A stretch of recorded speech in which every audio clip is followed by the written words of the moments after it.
Nightwalker, Dr. Z, how's it going, guys? Thanks for popping by on such short notice. I appreciate it. Um,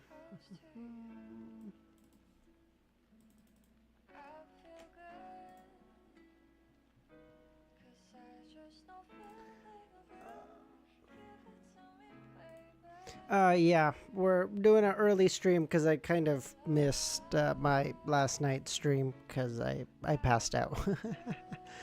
Justin, how's it going, man? Not literally, I ate and then I laid down for like, what was supposed to be like 10 minutes and then passed out for like 13 hours. On my way, going back from work. Oh, yes, it's the afternoon for you. Yes.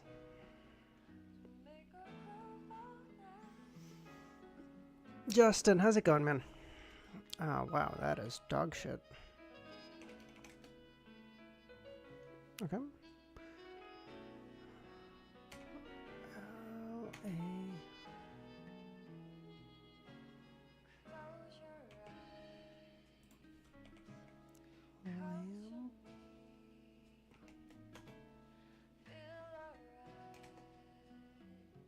Okay, that's pretty good.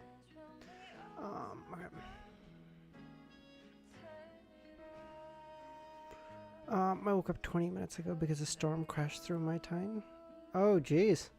Actually, I think what's the weather look like here today? Oh, it's actually raining here today. It's actually raining here too. I guess it's actually raining here for the next 3 days. Ugh. I mean, I like the rain. Don't get me wrong, but I wanted to go golfing today. Fucking never mind, I guess. To be honest, it's the worst of times. It's the best of times for me because my exam is in like 3 days. Best because the timing is good. What's the exam for on Nightwalker? Username, how's it going, man? How you doing? Thanks for popping by. For once, it's not raining here, so you live somewhere where it rains a lot. Do you live in London?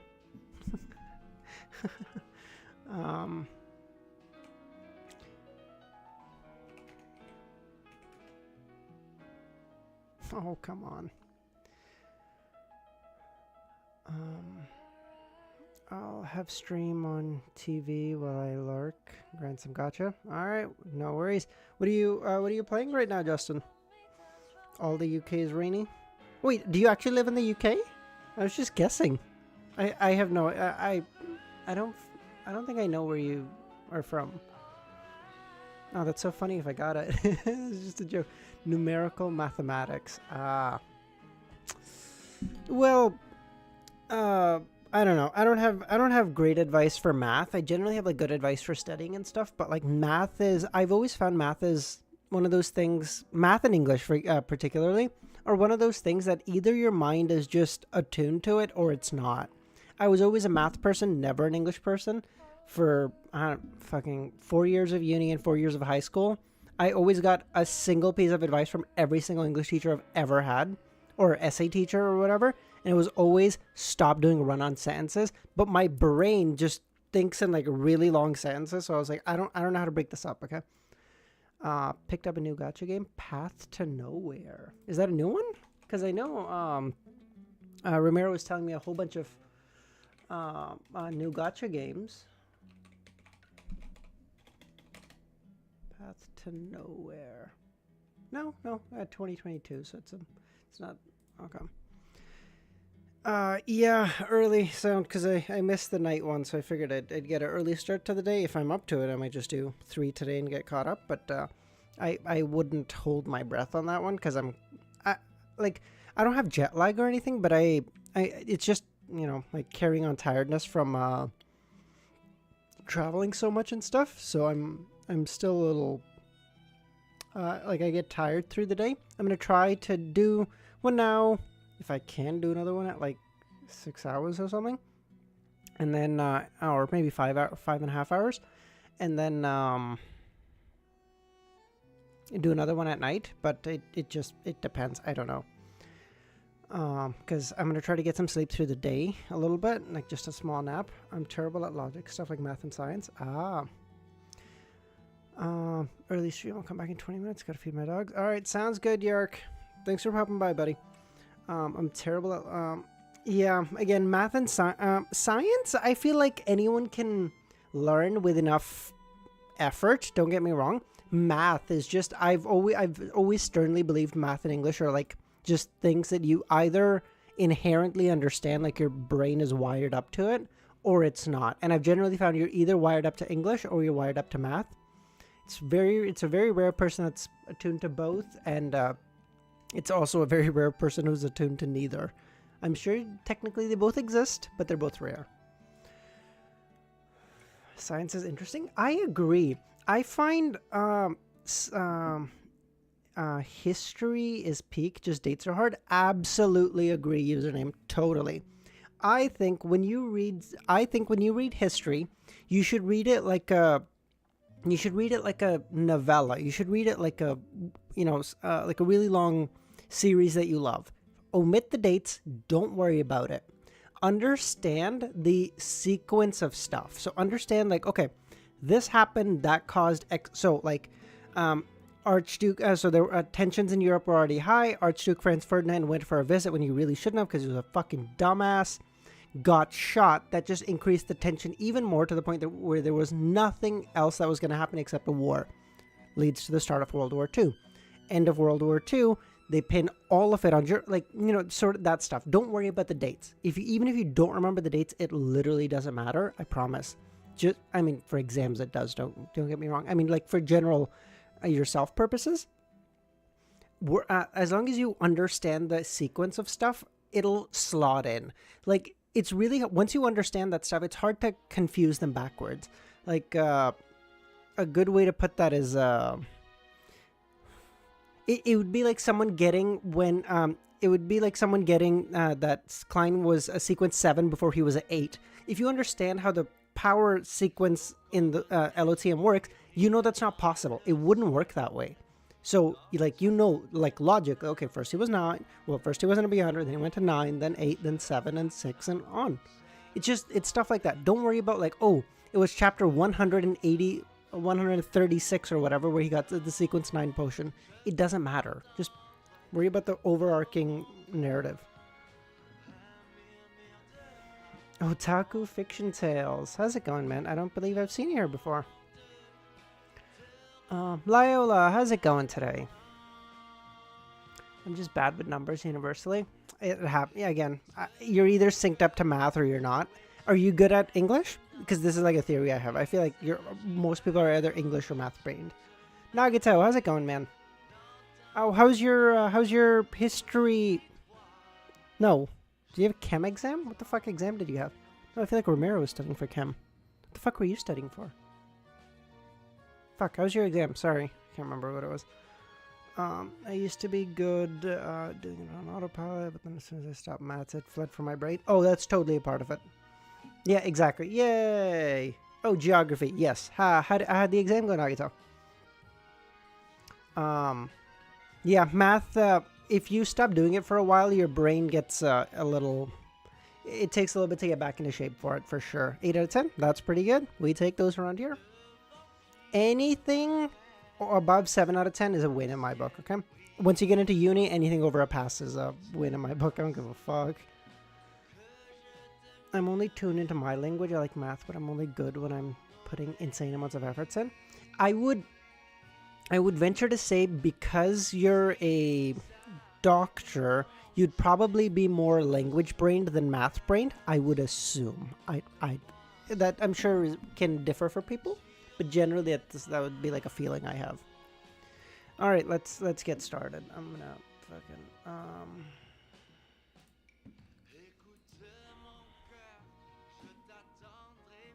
I love this OST. My Sin of Solace. How's it going, man? How you doing? Yes, it has. It has certainly been a while. But we are so back, baby. No, the exam wasn't... Oh yeah, no. Yeah, I know, Nagito. I figured you didn't get the exam back that quickly, but the fact that you think that went that well generally means good stuff, unless some real bad shit happens. Like, at least I found for me, when I leave an exam, I know roughly how I'm gonna do.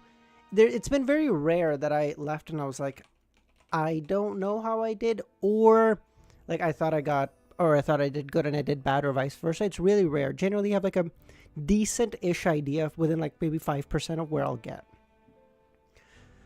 There was one exam where I walked out, not an exam, but like a midterm where this was final semester, so I remember it very clearly. I walked out and I was like, holy fuck, I think I got like 65. I got cooked. And then I get the exam back, and then I get the midterm back like 2 days later, and I got a 92. That was good. That was awesome.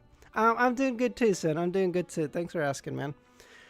Just still try to work off all the like built up tiredness from all the traveling the past couple of days. So I slept a lot. Give me mod while Nightwalker is busy. I mean, I'm not opposed to it. You can. All right. Since Nightwalker is the only mod here for the moment, I will give you mod for this. I will give you mod for this stream. Do not abuse it. All right. Let's get started. Okay. Better than Milos. Not a high bar though. True. Don't tell him I said that. Oh shit. He's.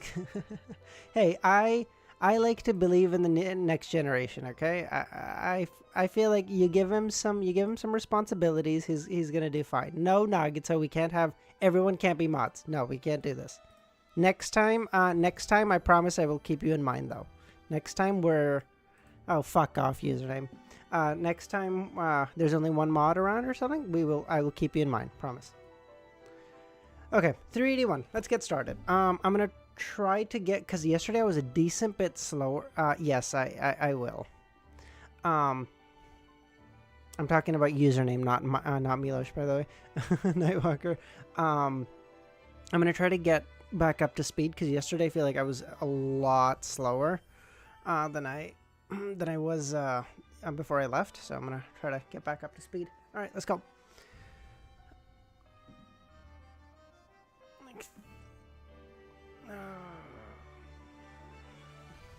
Okay, 381 conjectures. With a crackle, branched up lightning lit up the early winter night with a silvery white flash. It didn't smite the ground, but instead it tore through the air, illuminating the spot where Klein stood, as if it was daytime, making him stand out. Spellsinger of God, Ace Snake. Retracted his gaze. His face was gloomy as he whispered, Rose School of Thought? It's not a wraith, nor is it an undead creature. The mature, middle-aged man with a pair of golden eyes turned his head to the side to look at Capim's corpse and said, covering the target's corpse with tarot cards, This is the second time something like this has happened in the past 2 months. When was the first instance? The Cardinal Snake asked in a deep voice. The mature, middle-aged man in a well-ironed formal suit coughed lightly and said, the time when the true creator attempted to descend into this world with the help of a swindler. Then it's not the Rose School of Thought, Cardinal Snake made a definitive judgment. Although those organizations worshipped evil gods, weren't fond of anyone, they wouldn't deliberately foil the plans of their counterparts. Instead, they wished to see their counterparts succeed, waiting for them to make a mess of the situation. I think so too. Perhaps it's the appearance of a new secret organization. Their characteristic feature is to scatter tarot cards all over the target's body. The middle-aged man smiled, and the different appearance of the tarot cards implied different meanings. This corpse has 2 cards over its face. One is Judgment, and the other the Emperor. Judgment is the motive and goal, while the Emperor is the organization's code name. Of course, this may be a type of ritual. Cardinal Snake didn't respond as he surveyed the area. Let's see exactly what happened here. It was only at this point in time that the first batch of mandated punishers arrived at Capim's villa. Above the grey fog, having only used paper figurine substitutes thrice and not being pushed to his limits, Klein was about to use divination to confirm Daisy's safety afterwards. Daisy will safely return home. Holding a spirit pendulum in his left hand, he closed his eyes and chanted with the sentence. After repeating it 7 times, Klein opened his eyes to see the topaz pendant spinning counterclockwise, but it moved very slowly and with tiny amplitude. This means that Daisy's journey home will be quite a bumpy one, but almost negligible. After interpreting the revelation, Klein was relieved of his final concerns. He then looked at the 2 items in front of him, both of which were radiating with a strong spiritual luster. One of them was a light blue, translucent hexagonal pillar. There were traces of light flashing through it. It was as though it was lightning that came from the depths of one's consciousness. This was the Beyonder characteristics left behind by Ma'am Katie. The other belonged to Parker, who hadn't been able to play a role in the battle. His Beyonder characteristic had condensed into a ball, like a child's fist. This fist was made up of 3 colors, iron black and dark red colors intertwined with a large swath of silver. Klein didn't hesitate to conjure a pen and paper. He was ready to use these 2 Beyonder characteristics to divine their potion formulas. Before he advanced to sequence 7, because of the additional influences that had been left out of the Beyonder characteristic he had, it was almost impossible to use divination to determine the formulas. Even if this mysterious space could help him eliminate interference and increase his divination ability to a certain extent, it still wasn't enough. After that, he became a magician. Therefore, the only method Klein could use in the past was mediumship.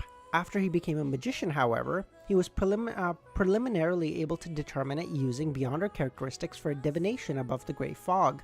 However, there was a high possibility of him failing.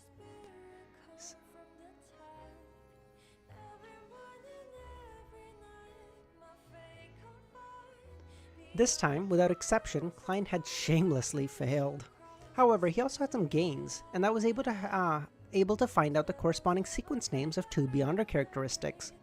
Parker is a sequence 8 sheriff, and Katie is a sequence 7 interrogator. Aren't these from the Arbiter pathway? I believe I'm like almost certain I already know these, but I'm gonna just confirm really quickly.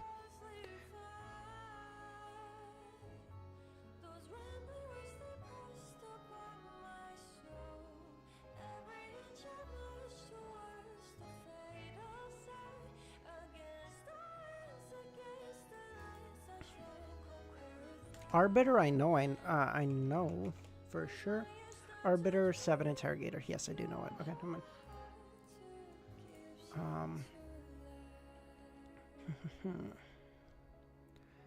This pathway is controlled by the royal family, the military, and a small number of ancient aristocratic families alone. Any leak of formulas and Beyonder ingredients are dealt with harshly. Could a number of girls abducted by Capum be sent to the estate of some aristocrat? But there's no need for them to send 4 Beyonders to help Capum just to enjoy themselves. It doesn't make any sense. Harris is obviously much more powerful than Katie, so he's a sequence 6 of his pathway. After wearing that glove, he might even be as strong as a sequence 5. Could it be that they're involved in some bloody heretic sacrifice and the target they seek cannot be exposed? Apart from those on the inside of the kingdom, Phaenopotter's Castilla family also possesses this Beyonder pathway, which is then transmitted to their army and intelligence system. Could this be another case of some unknown? Could this be another espionage case of some unknown nature? Klein tried to divine a few of his conjectures, but failed once again.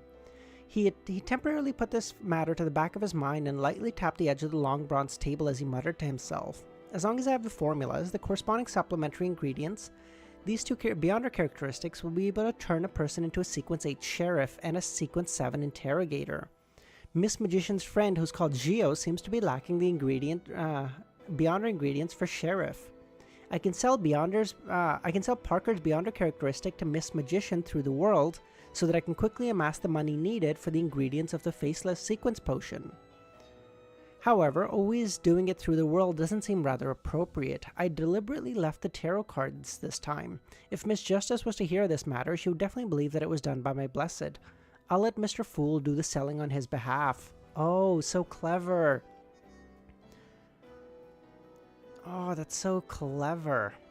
Klein quickly made a Klein quickly finalized a plan and made the sheriff and interrogator pathways fly to the corner and hid it among the junk pile. I wonder what the names are for the arbiter pathways sequence 6 and 5. It seems like something that uses law and order. Judge? Oh, fuck. Are you telling me that guy... Oh, for fuck's sake. You're telling me, Harris isn't a lawyer? He's a fucking thing? No, that can't be. No, I think he's still in the lawyer pathway. I think just those two were at the arbiter pathway.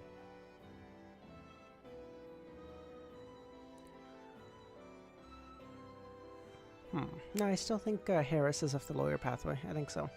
Klein put away those thoughts and closed his eyes midway to carefully observe his state. God, I hope fucking Klein finds Harris and puts him down. Little shit. Once again, he felt his spirituality become lively as the potion stirred. He felt that his digestion of the potion had sped up. Whoa. This time he had confidence, based on his intuition, that he concluded from most of the most of the magician principles.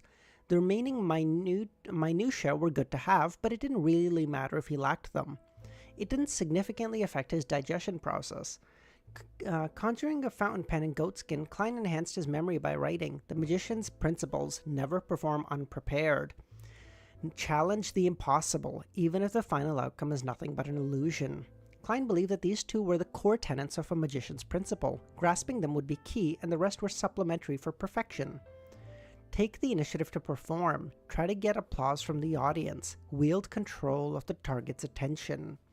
Putting down the dark red fountain pen, Klein skimmed through and judged them by themselves.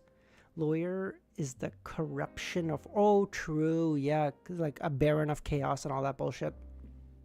Is it Baron of Chaos, or did I make that up? I know there's Baron in one of them. Baron of Corruption, yeah.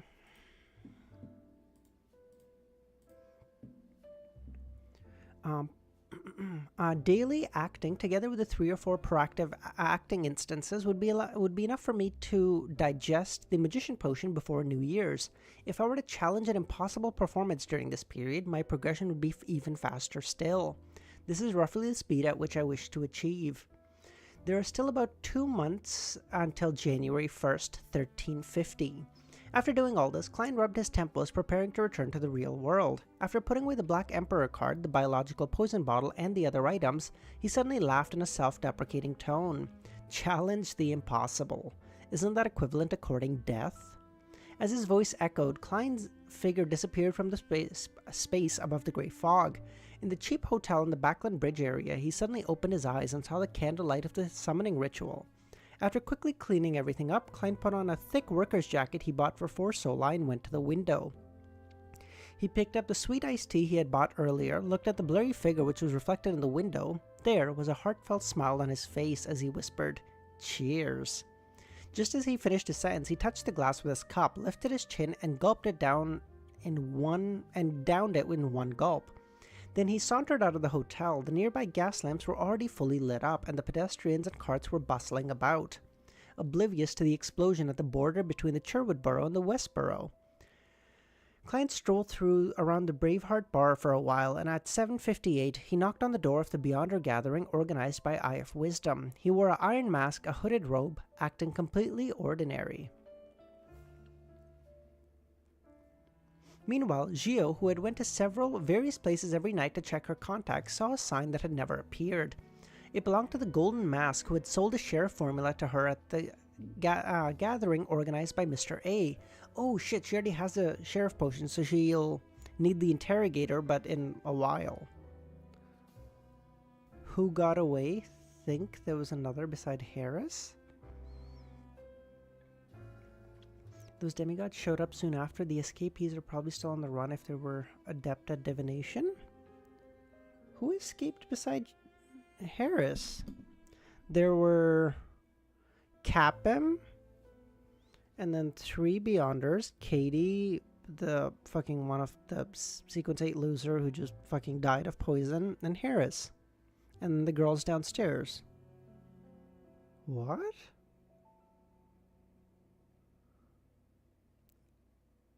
Oh, the one oh yeah. Oh, yes. Oh, Dr. Z, thank you. Yes. The one at the end who was guarding. Yes, the one who was holding the rifle and just ran out like a little bitch. Yes. Thank you. Hmm.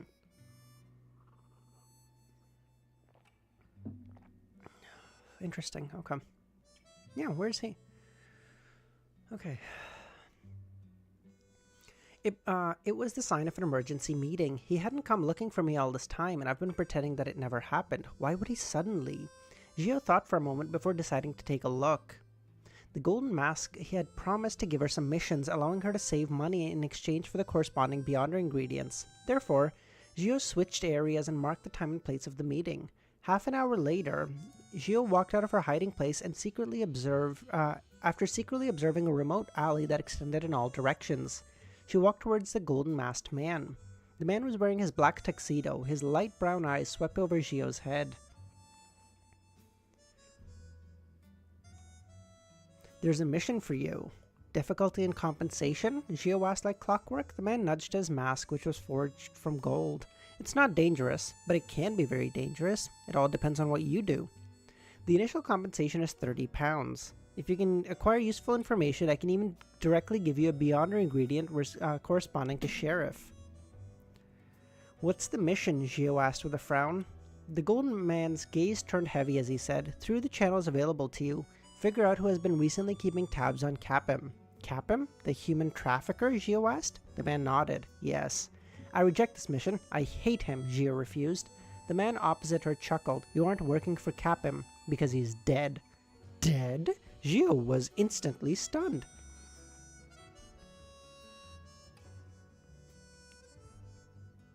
He died at home, and his body was covered with tarot cards. There are two cards in his face. One is the Judgment and the other the Emperor. By the way, pay attention to matters in the past few days which have involved tarot cards but were not reported to the police, the man added. 382. Hero Bandit.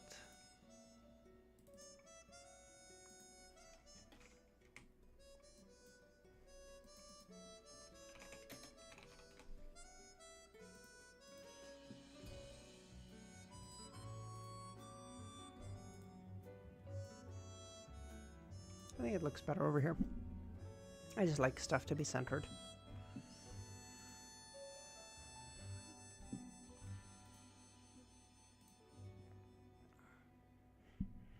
Are you bullying Khaled username? What's happening over here, man? Alright. 382. Look at that. I feel like... Okay, that was pretty decent timing for that one. Sherwood Borough, and the house Gio and Fours rented. Fours was just finishing their opening, the beginning of her new book, and in her good mood, prepared to reward herself with a cigarette. While Gio pushed open the door and entered the study. Smoking is harmful to your health, Gio sniffed. Fours didn't argue with her when she saw her puzzled look, instead asked, looks like something happened to you. Gio scratched her rough blonde hair and sat down on a nearby chair. And then she's gonna tell Fours, and Fours might then ask the fool. Oh, I see. The person from before contacted me. The person who sold me the sheriff formula to me through another person at Mr. A's gathering. He gave me a relatively simple mission. The initial reward is 30 pounds. I don't even know if there are any hidden dangers. Forrest thought for a moment and said, that person, there should be an organization behind him. But why would they want to rope you in? Aren't they afraid of the implication of by your intelligence? Aren't they afraid of being implicated by your intelligence? Thus, causing the entire organization to be completely destroyed? There's nothing they really need from you either. Your looks are barely passable, and you're too short, so perhaps your life is relatively more valuable. Eh? What mission is it? Why is she so mean? What the fuck? Moon, how's it going, man? Well, yeah, kind of, but I also haven't streamed in 3 weeks, so, Gio was used to her good friend snide remarks as she ignored what she said in the beginning, and she directly answered, investigate if there's been anyone keeping tabs on Capim recently. Capim, the human trafficker who deserves to be hanged? No, burned to death? Fours the fucking prophet? What? Although Fours wasn't a bounty hunter, it was her writer's instinct to gather material, so she often asked Gio to tell her stories and news she had learned. How did he die? Was he sliced to death by knife, bit by bit? Fours asked curiously. That person didn't go into detail. Perhaps it'll be mentioned in the papers tomorrow, Gio thought for a few seconds before continuing. He only mentioned a rather special situation at the scene. He said that Capim's corpse was covered in tarot cards, and the face was covered with Judgment and the Emperor. The Judgment card probably meant that it was judgment on Capim, and the verdict was death. But what does the Emperor card represent? The murderer? No, the hero's identity? As the best-selling author, Fours instinctively began interpreting the unique layout of the scene, and she froze. The tarot cards? Corpse strewn with tarot cards? Fours suddenly thought of the secret organization she had just joined, the Tarot Club. Hi Lee, how's it going, man? I don't know if you've been here for a while, but I don't think you've commented. But thanks for popping by. How you doing? It couldn't be one of us, could it? However, none of the members have the codename of the Emperor. If it's really the case, then this is the first time I found traces of the Tarot Club in the real world. We're not just a secret organization that exists above the great fog. As Fours' emotions churned, she felt pleasantly surprised and also worried. Under the attendant's lead, Klein entered the familiar activity room. There was only one candle in the room. The dim yellow light made the surroundings look like a scene from a ghost story. Coupled with the black robes and iron masks worn by the mysterious people, the atmosphere turned even more intense. The moment he stepped in, Klein suddenly had a baffling sensation. He felt a flickering candle flame staring at him. He felt that the flame would burst and ignite his hair and robe. He felt that the curtains behind the oriel window would suddenly flare up, enveloping his body, covering his nose and mouth, choking him to death. Good to hear, Hailey. Hailu?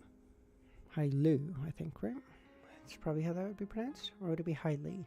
Might be, I don't know. Hey, not me saying it this time.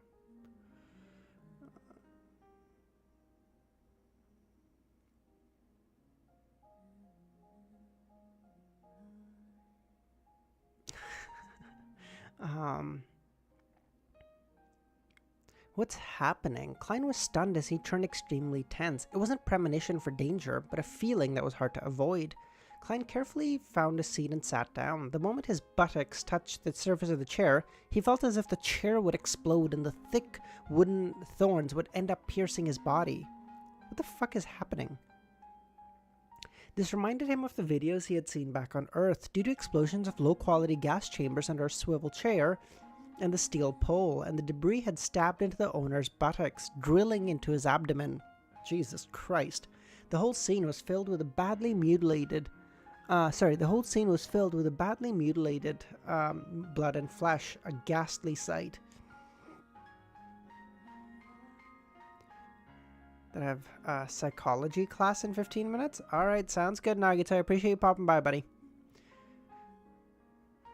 Why am I making such bad associations? Is it because of the damage done to my spirit body from the battle earlier? Klein looked around thoughtfully and saw the fat apothecary had still not attended. What happened? Or has he already left Backland? Klein murmured something to himself as he heard Eye of Wisdom announce the beginning of the gathering. In the beginning of the, in the course of the next few hours, Klein felt as if the chandelier on the ceiling was going to fall sideways and smash into his head. He thought that the coffee table in front of Eye of Wisdom would suddenly move sideways, stumble him over, and suspected that the members of the gathering around him were full of malice and might cause trouble at any moment. It made him fidgety, alert, and puzzled, and he was too distracted to pay attention to the deals that either ended in success or failure. If one is to say that a premonition for danger is like an occasional vibration, reminding one that there's constantly news entering the room or an incoming phone call, then the feeling I have at the moment is akin to an electric drill boring constantly, causing me to be unable to relax or pay attention to anything else. Klein rubbed his forehead, but it only touched the cold iron mask. At this moment, he felt as if his iron mask had would completely cave in and stick close to his face, embedding itself into his brain. Is it really my spirit body that was damaged and is making me hallucinate? He originally wanted to make a request to buy the 1,000-faced hunter's blood and the mutated pituitary gland at the meeting, but in his current situation, he could only give up out of caution. Although the level of Eye of Wisdom's gathering wasn't high, there was a high probability that it wouldn't involve a high-level monster like a 1,000-faced hunter. Klein believed that a lot of members would also attended gatherings and might be able to come into contact with the relevant information and clues. What is the 1,000-faced hunter? What? Is that just an ingredient for sequence 6?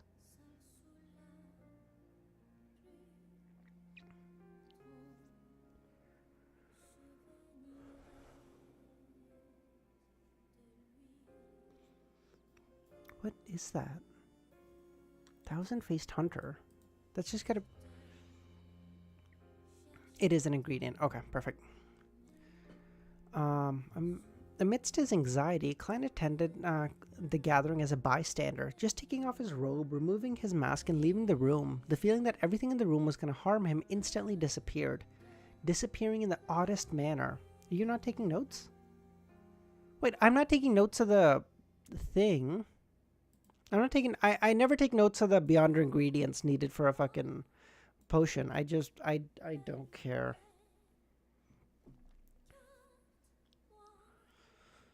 I take notes of like lore stuff and like stuff I need to keep track of. Like I don't give a fuck what the Beyonder ingredients are for a certain potion. When I'm after I'm done. No, on the sensation. Oh, yeah, the sensation. I still think that I can just take notes of, really. I'll just be a sentence, so it won't take me too long. Fuck's sakes, this is 10 pages now. This is cooked.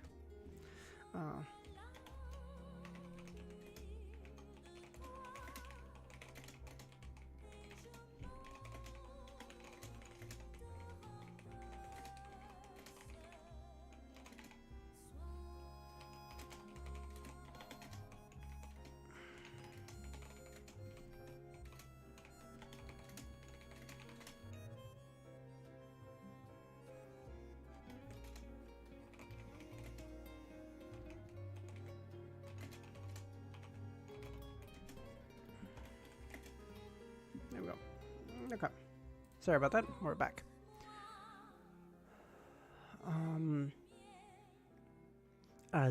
Klein's pupil shrank, confirming that his previous experiences didn't originate from the damage from his spirit body. Otherwise, he wouldn't have experienced two different states, inside and out. He suspected that there was a person or creature in the activity room of the gathering, one that was invisible, imperceptible, and extremely terrifying. The entity had stimulated his spiritual perception as a seer and his sense of danger as a clown. But because of the entity's suppression or some other special reason, the stimulus appeared to be in the form of rich association that failed to make him realize it. Who could it be? This is too scary. Just the existence itself made me have a reaction similar to that of losing control.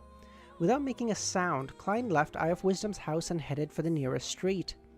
All of a sudden, he had a guess. The Braveheart's bar is nearby, and it's also monitoring the area of Wraith Steve, who was killed by Miss Sharon, Merrick, and I. Their deaths would definitely make the Rose School of Thought's high-sequence Beyonders angry and cast their sights over here, towards the Beyonders living near the Braveheart bar. Was that him? Fortunately, I used the biological poison bottle and the sun brooch tonight, and to prevent myself from being divined, I left them above the grey fog, or the result would be unimaginable. The magician who had completed an almost impossible performance would have been killed right here. That the Beyonder world is truly dangerous. Inside the Holy Wind Cathedral, Cardinal Ace Snake looked at the captain of the mandated Punishers and asked emotionlessly, good lord, that's a rough word. Who is Capim? Why is there an underground dungeon in his villa? The captain of the Punishers replied immediately, he's a tycoon, one that was rumored to many cases of missing girls. He's suspected to be a human trafficker that is engaged in the slave trade. That dungeon proves the rumor. Why did a human trafficker receive the protection of so many Beyonders? And their sequences weren't low either, Cardinal Snake pressed. That's so curious. Like, I get that he's a high sequence beyonder, so he probably knows a lot, but how does he know of their sequences if they don't have their characteristics? At that point, they're just charred corpses. Your Eminence, this requires an investigation. We tried using Beyonder to find... oh my god. We tried using Beyonder means to find clues, but all of them failed. The captain of the Punishers replied, somewhat trembling in fear. I tried too, Cardinal Snake added. This member of the Church of Storm's upper echelon paused for a moment before continuing. Continue to investigate this matter. Also find that sequence 6 or 5 Spectre.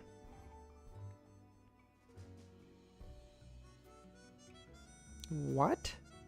Do they think Klein was a Spectre? Is that what they mean? After his subordinate left, Cardinal Snake picked up his fountain pen and wrote down in his notebook a number of subjects to pay attention to. Capim, human trafficker, tarot card ritual, strange spectra without a high sequence, concealed plot. In the Empress Borough, opulent villa of Earl Hall. Audrey was waiting for the maid to cut up the food when she heard her father, who was reading the newspaper, laugh. Capim is dead. Who is he? Audrey asked. Will he look like it? I guess, but... I would have thought that the fact that they... No, I get that he came as a Spectre. I just would have thought that for like high sequence Beyonders, the fact that he just popped up in front of them and then disappeared in the blink of an eye would probably make them think like he was someone stronger than a sequence 6 or something, right? Like, I would assume for a sequence 4... Like, because it's been stated that, like, the difference between a sequence 5 and a 4 is, like, undiscernibly huge. The same with, like, a sequence 1 and a 0. Right? So I would have assumed that for them to see someone just pop up and disappear under the noses of 2 high sequence Beyonders, they would think, like, okay, that guy's got to be really strong. But I guess he saw through it. In fact, she wasn't the least bit curious about who Capim was. She was simply going along with her father, who obviously had the desire to share his thoughts. This was both her specialty as a daughter and the innate nature of a telepathist. He's a tycoon who secretly might be a human trafficker, but he has rather good ties with some people, Earl Hall chuckled. He was killed last night. There were obvious signs of him being judged at the scene of a crime, so the newspapers are calling it the Hero Bandit. The Hero Bandit Black Emperor. Oh, they named it after the code name of the ruler of the ancient Solomon Empire. Whoa, do I know this?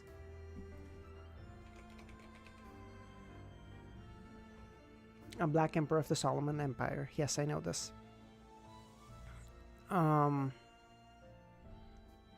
Hero Bandit Black Emperor? Black Emperor. Audrey immediately thought of a card of blasphemy belonging to Mr. Fool. This was the item of the highest sequence she had come into contact with so far. Suddenly, she became interested in Capim's murder. It sounds interesting. Although it's illegal, I still want to say that the Hero Bandit did it beautifully. Oh, Dad, how did it go? The police and relevant departments of the church didn't divulge exact details. I haven't met them either, but this is what it said on the paper. The Hero Bandit was dressed in black armor and a black crown. He had a cape of the same color. He entered Capim's villa. Not only did he steal all the valuables in a safe, but he even stole the lives of Capim and his evil henchmen, rescuing girls who were locked up in the underground dungeon. He scattered tarot cards on Capim's body, and the most prominent of the two were covered his face. One was Judgment and the other the Emperor. Tarot cards, Judgment and Emperor. Audrey's eyes lit up. Wait, but he didn't steal anything from the safe? Was it that henchman who stole it from the safe? No. That guy was afraid he was gonna die. He wouldn't stop to steal money. Did Klein stop by to steal some money? And it just wasn't told? Or did someone else steal it later? What? 383.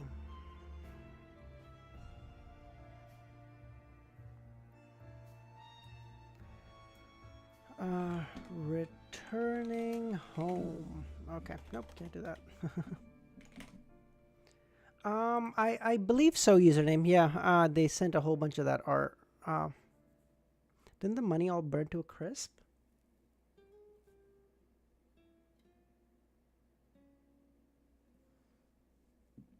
Yeah, but it said the money that burnt to a crisp was the money that was in the Beyonder's pockets, not in a safe.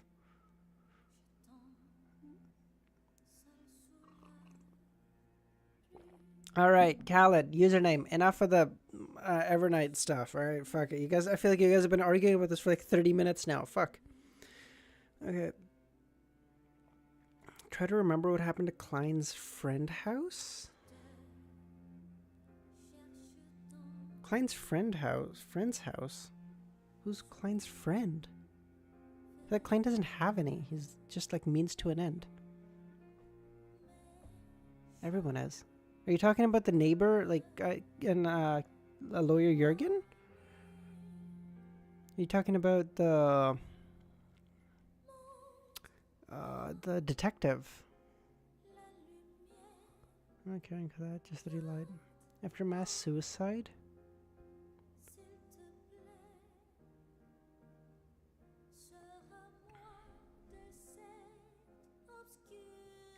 I'm sorry, I don't remember Nightwalker. I'm sorry.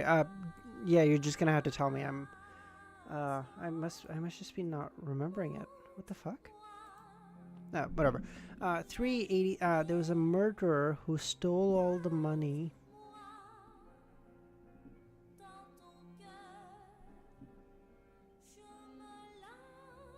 There was a murderer who stole all the money? What? Who did he kill?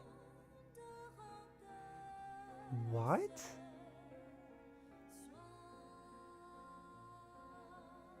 Fuck it. It'll come back to me. Okay. Fuck it. Okay.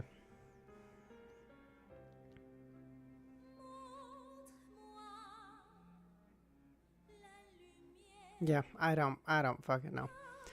Audrey could.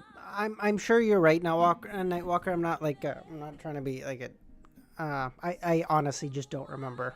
I'm sure it'll come back to me in time. All right. Audrey could almost be certain that it had been done by Mr. Fool's Blessed when she heard the description of the familiar scene. She suddenly felt a strong sense of immersion, participation, and pride. You remember all this after, like... Jesus Christ, yeah. I'm not reading this shit 5 times, bro. No shot. That was a human trafficker whose hands were stained with blood and evil. The judgment card is retribution enacted against him in the name of justice. Was the verdict hanging, beheading, or burning at the stake? The emperor should be a symbol of his identity. Was this blessed the one who snuck into the Royal Museum and stole the Black Emperor card? Audrey intended to press for more information and finer details, but from the look on her father's face, the tone of his voice, and the color of his emotions, she could tell that he didn't know what was going on. Therefore, she could only suppress her curiosity and plan to ask her good friend, Kance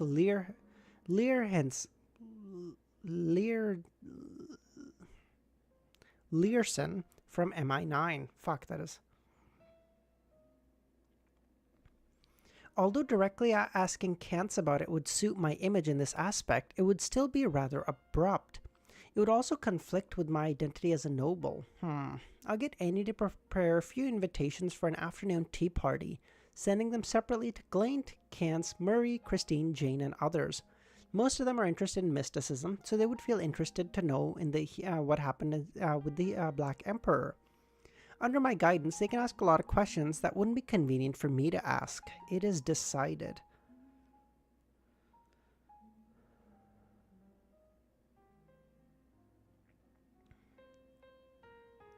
Talking about when Klein got his first payment from job? The cash lady said you were lucky. We have money with them? Fuck me, dude. I don't remember.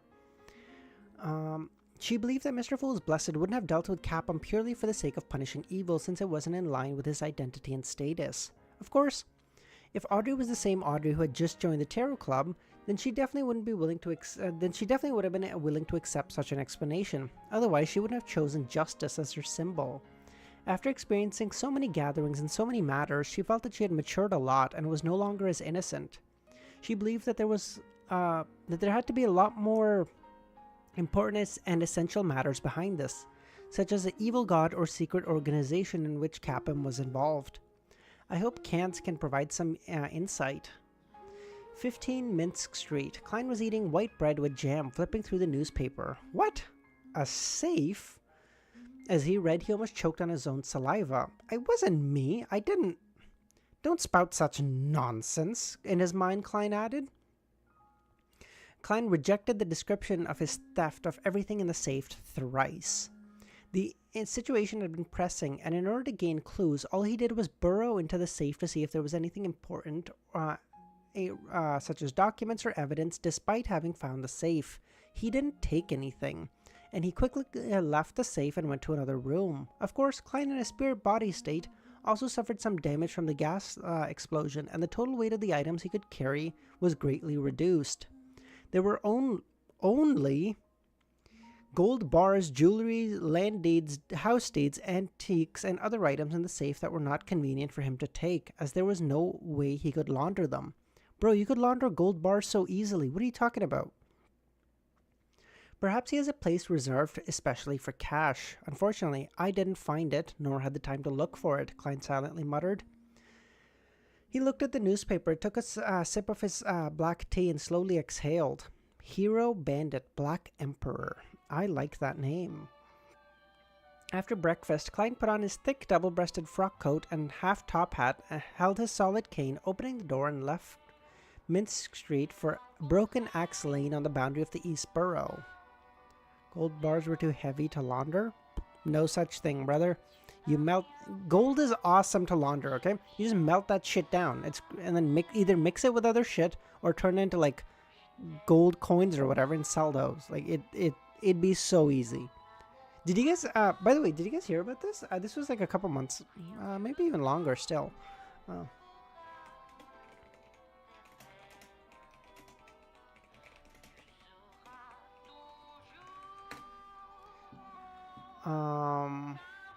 Yeah, hold on. This was in June last year. 400 kilograms of gold was stolen from Toronto Airport. Oh my god.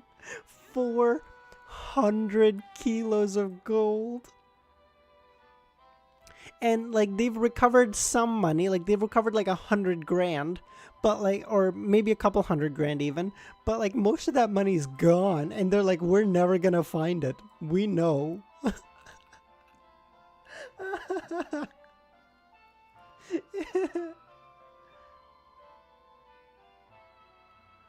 Oh my god, that was fucked.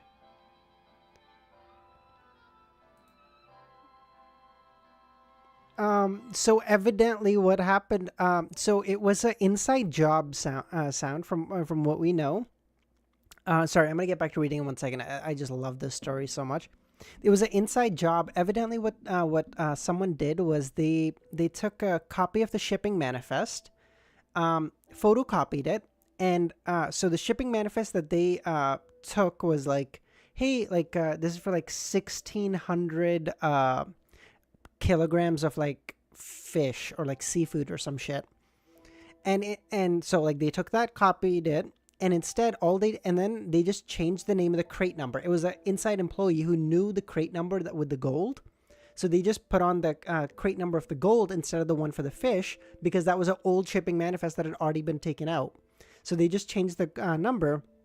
So one of the employees looks at the thing, sees that it's for fucking fish, and like, whatever, uses a forklift, puts the gold onto the truck, and it's gone. And then like 8 hours later or something, Brinks, the security company who does basically all money or valuable transfers in Canada, or maybe even North America, I don't know if Brinks works in the US, but like even for my bank branch, they're the ones who deliver all the money and stuff. They come by like 8 hours later to pick up the gold, and they're like, oh, it's not here. And they're like, wait, what the fuck do you mean it's not here?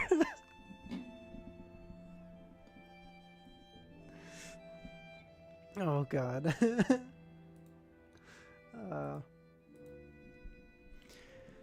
Okay.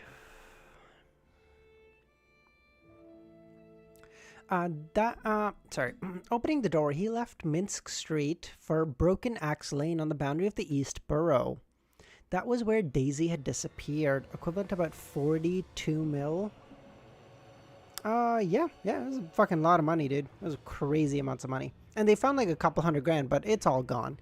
They suspect it was laundered. I don't know if laundered is the right word, but it was moved to Dubai in India. I think they believe is where it's gone, but that shit's fucking gone. It ain't never coming back, brother. That was where Daisy had disappeared. After finalizing his plans yesterday, and before he committed to his operation, he had deliberately made trips to Broken Axe Lane to seriously look for clues. He knocked on doors and asked. He knocked on the doors of nearby houses and asked if they had seen girls like Daisy. Although Klein didn't believe that the official Beyonders would think that a poor family would be able to afford a hero bandit who had at least the strength of a Sequence 6. And he believed that there was a higher probability that their investigation would be directed towards the secrets Capim was involved in, supplemented by who had been keeping tabs on Capim recently, and other peripheral investigations. He still cautiously decided to put on a show and try his best to play out the entire act. What if one of the Beyonder enforcers lost their mind and planned to make a preliminary investigation in this regard? Some families might have some savings and be able to hire other detectives. The chances of being suspected as a kind-hearted person like me who just took on the case yesterday are extremely low. As long as I'm not suspected, they wouldn't compare my performance to the previous Lanavis case. Besides, Nighthawks were the one who took actions previously, assisted by the Military Special Department. Capim's case is in the Sherwood Borough, taken on likely by the Punishers. The communication between the two groups wouldn't be that smooth. Katie and Parker belong to the Arbiter pathway. I wonder if the military would intervene. As a former Nighthawk, Klein had a sufficient understanding of the modus operandi of the various official organizations, their work styles, and investigation habits. Simply put, I have excellent anti-detective abilities, Klein gave a laugh. He was going to continue his investigation into Daisy's disappearance. After all, he was an ordinary private detective who hadn't been able to confirm Daisy's disappearance had anything to do with Capim. Milosh, how's it going, man? How you doing?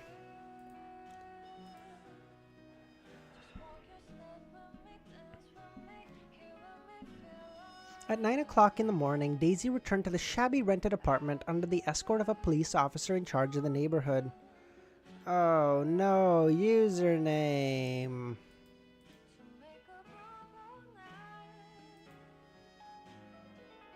Oh no. Look at that. You were mod for like an hour. That's pretty good.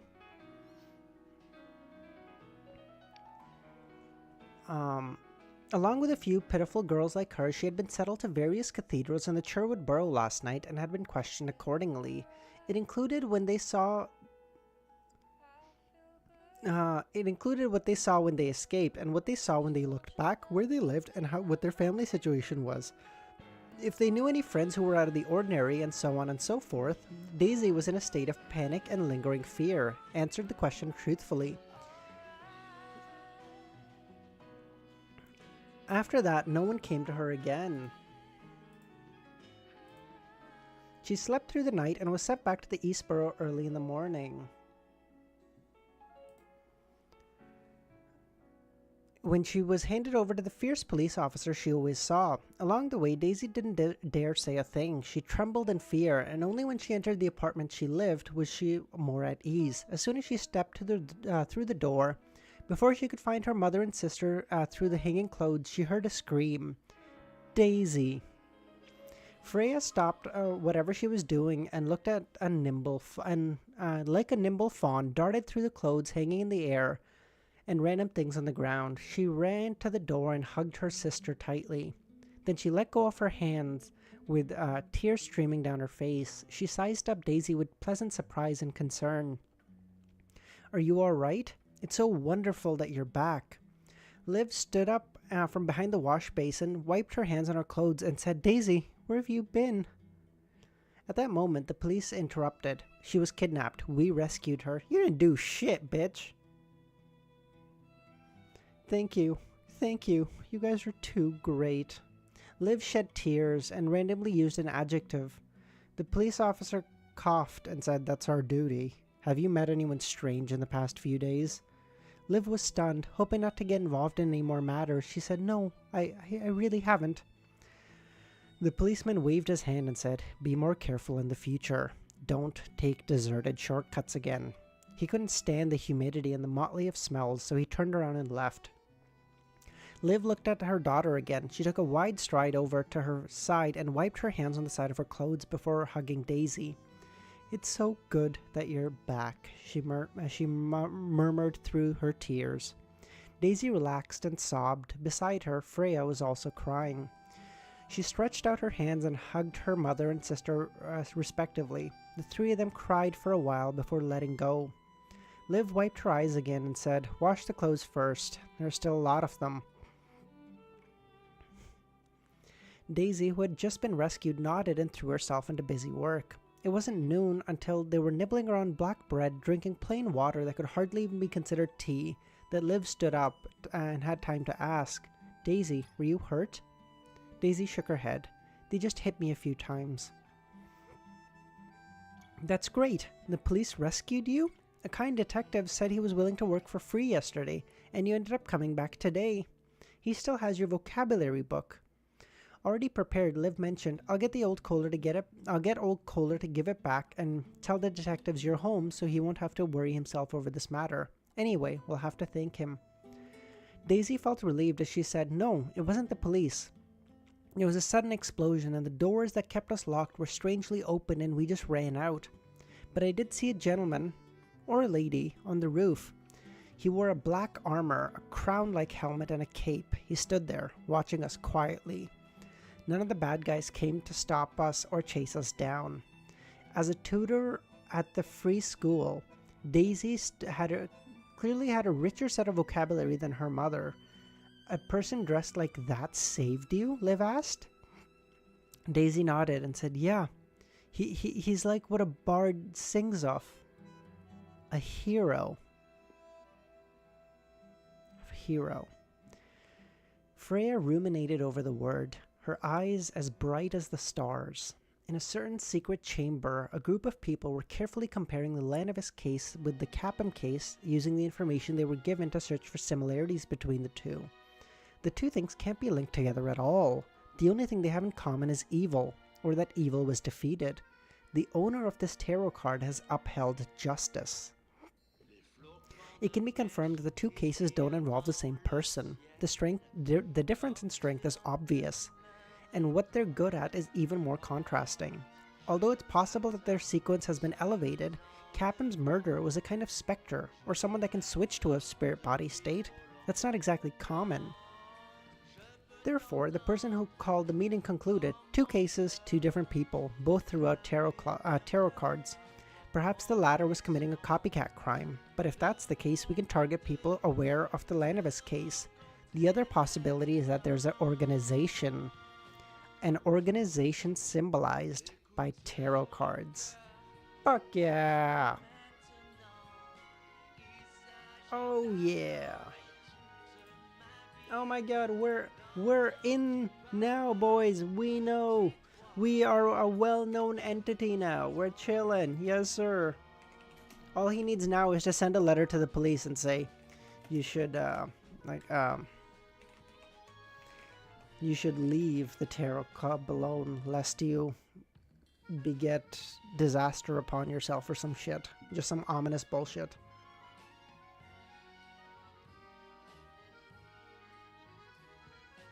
That, I just had a stroke, Jesus. On your own, you check yourself. That's an interesting title. Because I got a B in German. I wish. Hey, you got a... That's not bad. That's not bad at all, Milosh. It's good. Do you like German? Or... I usually get D's or F's in Germans. I guess that answers that. Never mind.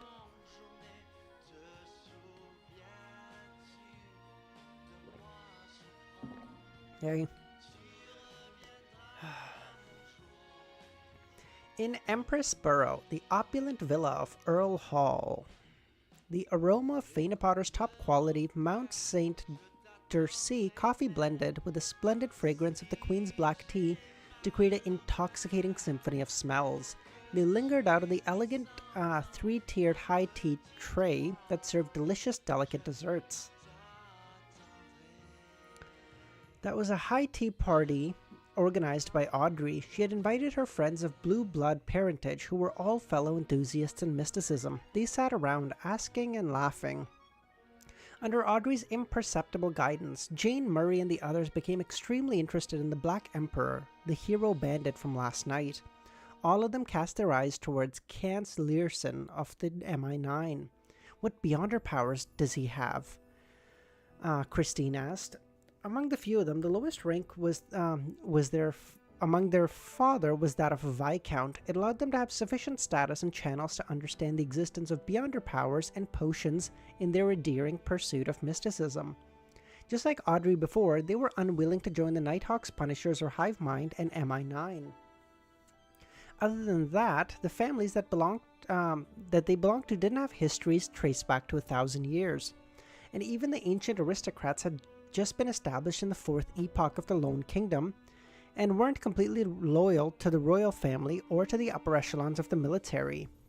They weren't bestowed with any formulas, and even if they had beyonder ingredients, it was unlikely they could recognize them.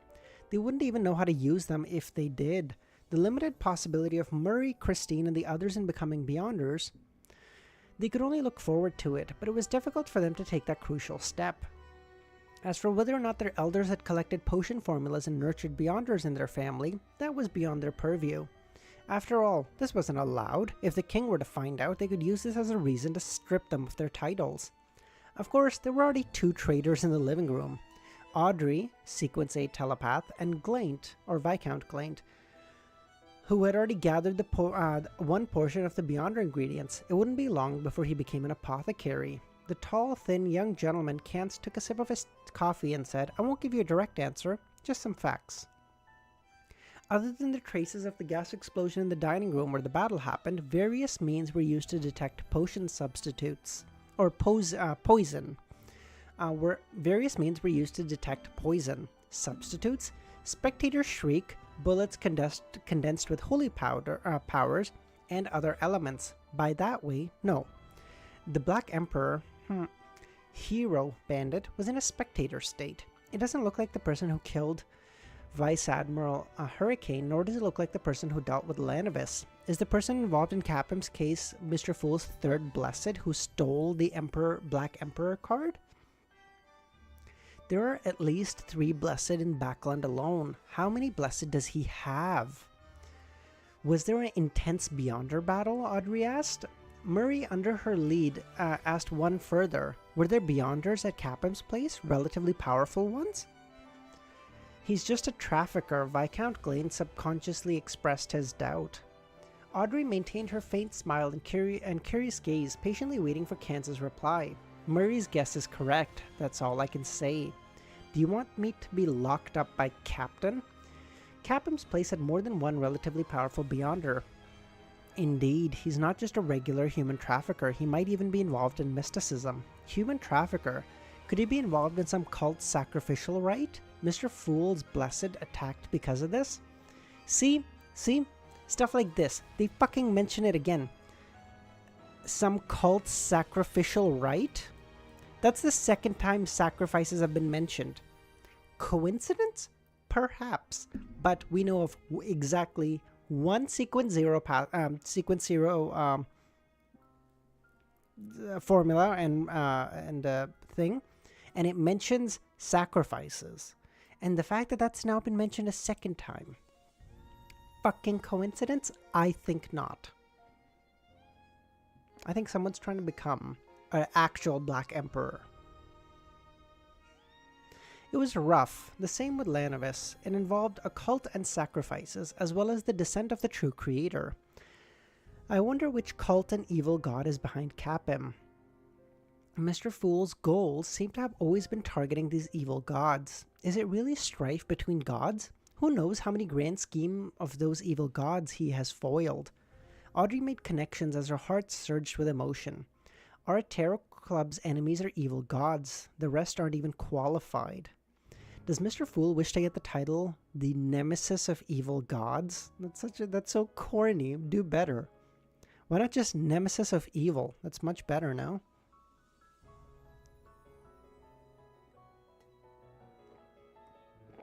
Then she suppressed her emotions and secretly made a confession. Audrey, how can you do this? How can you use Mr. Fool as a joke? At noon, when Klein returned to Minsk Street, he found, as he expected, a letter from old Kohler, who had paid a carriage driver to deliver to his mailbox. That was their agreed-upon method of contact during an emergency. Of course, according to Klein's prediction, old Kohler, who didn't know many words, could only use simple symbols to tell him when and where they would meet. To his surprise, it was actually written in neat writing when he opened the letter.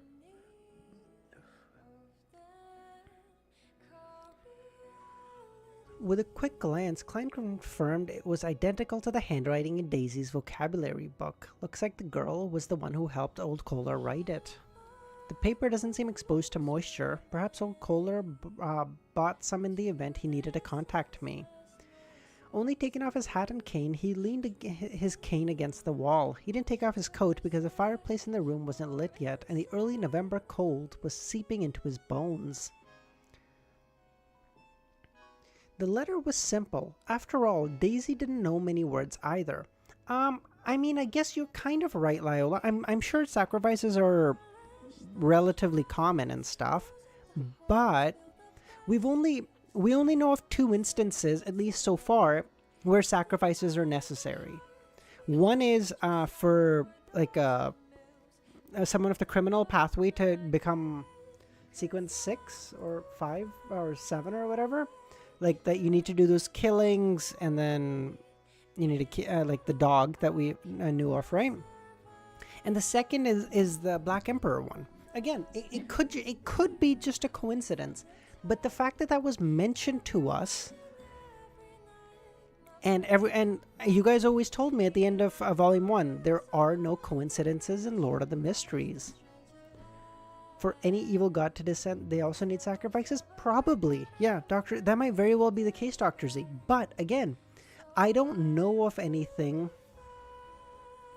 I don't know of anything else that's happening that would require it at the moment. It might very well be the case, but it seems like it would be much better writing if, like, I just told you of a thing that could theoretically happen 100 chapters ago. And then, like, I drop little hints about something that it's gonna happen, with no actual proof to link it, but like just like little minute little drips, so that if someone was paying enough attention, they might see it coming. And more ideally, no one would see it until I tell you it happens, and then tell you about all the steps along the way where you could have seen it. It feels like thematically that'd be much better writing. And I have come to believe in Cuttlefish. So, you know what? I believe in my man.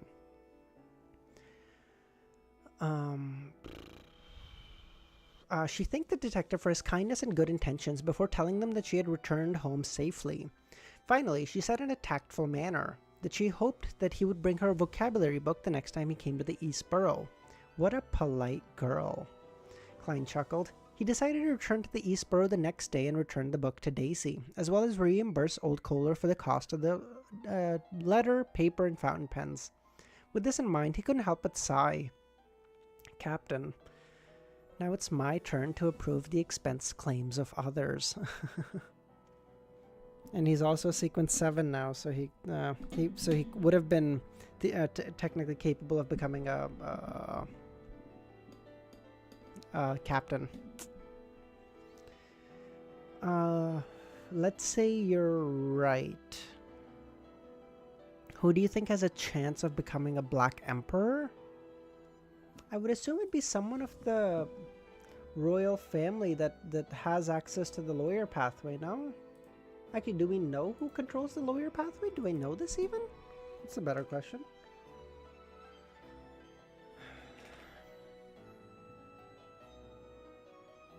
So in the past, it was the Truonst Empire that held the Black Emperor pathway.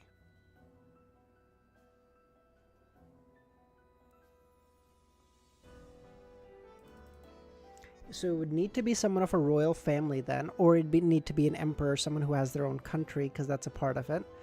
Yes, that is known username with the card of blasphemy. It was told, so that's fine. True. Do I know anything of the Truonst family currently? Modern day. Knight Emperor of the Truonst Empire.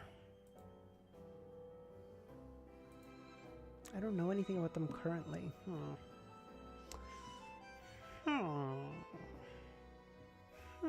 I don't know. Lawyer Jurgen. Yes, you would never believe it. Lawyer Jurgen was the sequence 0 all along.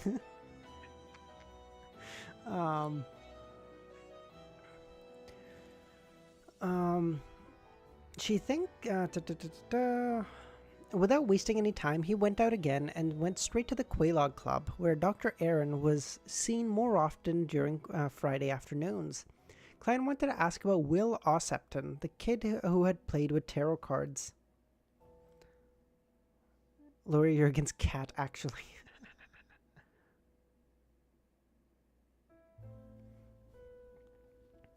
After entering the Quelaag Club in Hillstonborough, Klein said to the red-vested attendant, a cup of the Marquis black tea and a serving of dessert. Send it to the corner seat at the main hall. Dr. Aaron, reporter Mike, and the others are sitting there.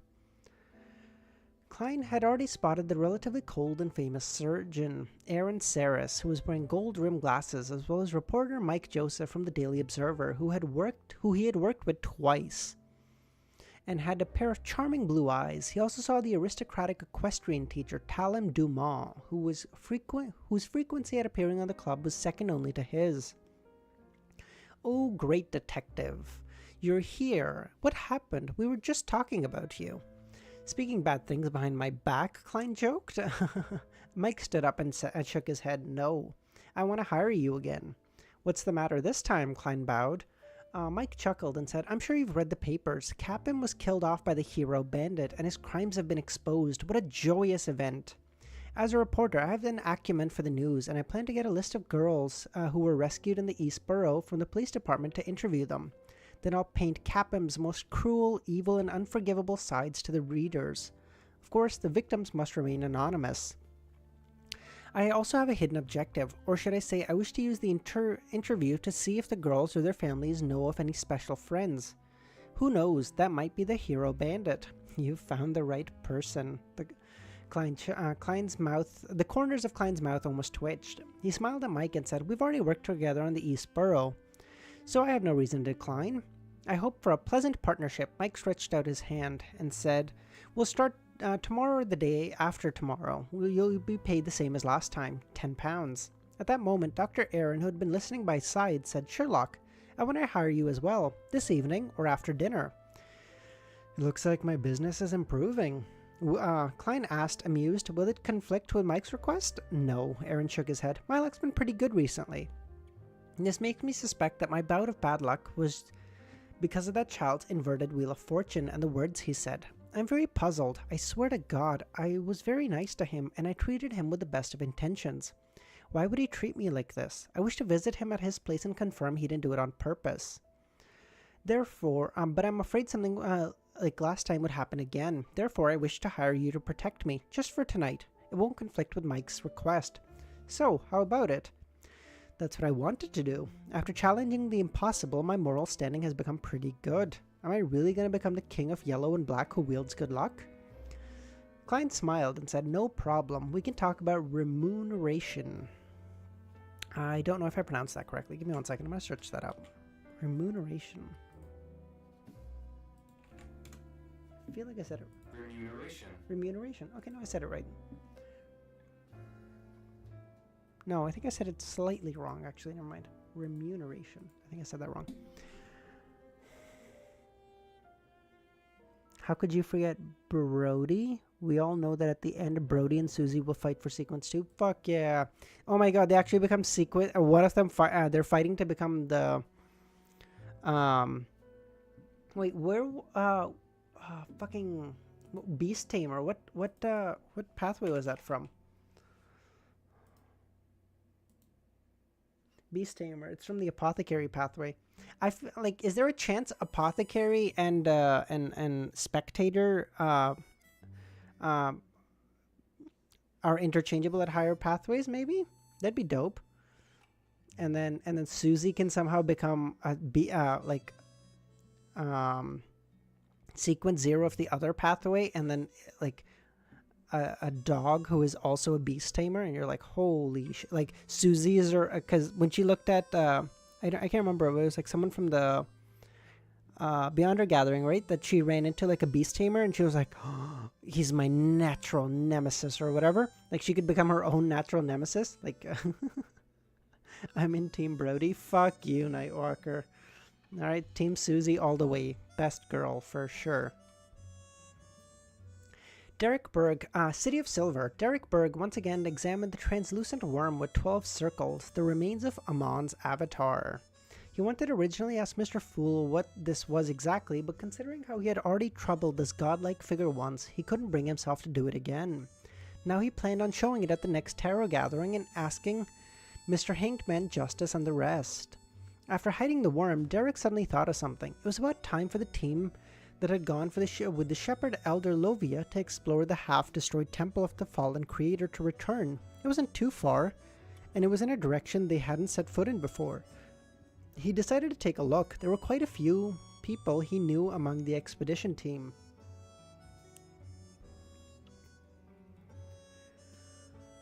Susie should be like every sequence. Susie the 22 pathway extreme.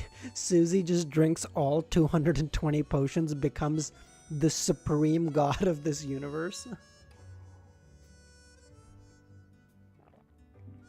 I like cats more than dogs. Fuck you too, Milos. God damn it. Both of my mods are cat people. Fuck you guys. I don't actually hate cats by any stretch. I just like dogs way more. They're just better. Story about love.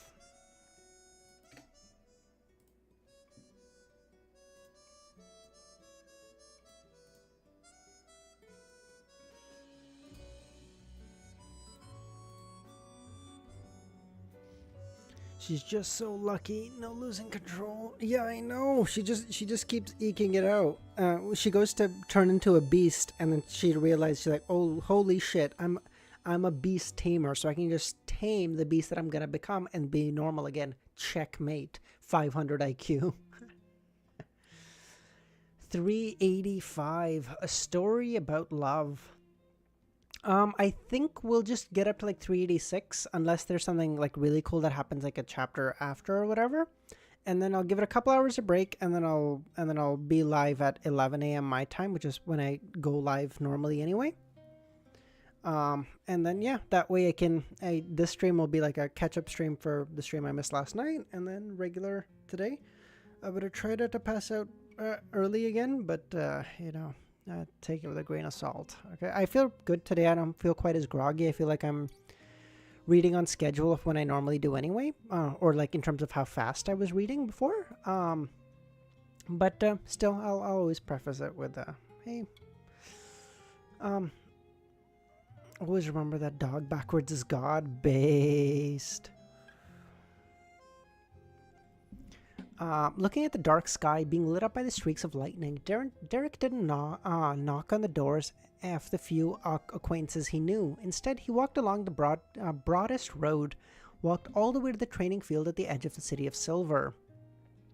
After each exploratory team returned, they were forced to stay here for a period of time. Not only would it be convenient for them to communicate and report, but they would also be quarantined in a tactful manner to guard the city against strange things that might latch onto a member's body and suddenly erupt after a certain amount of time. That was the result of City of Silver's 2,000 years of experience. It wasn't complicated, but very useful. As soon as he entered the training ground, the axe of Hurricane stuffed behind his waist, Derek's eyes lit up. He saw the gorgeous elder Lovia, who seemed to be in her 30s, as well as two familiar faces that were his age.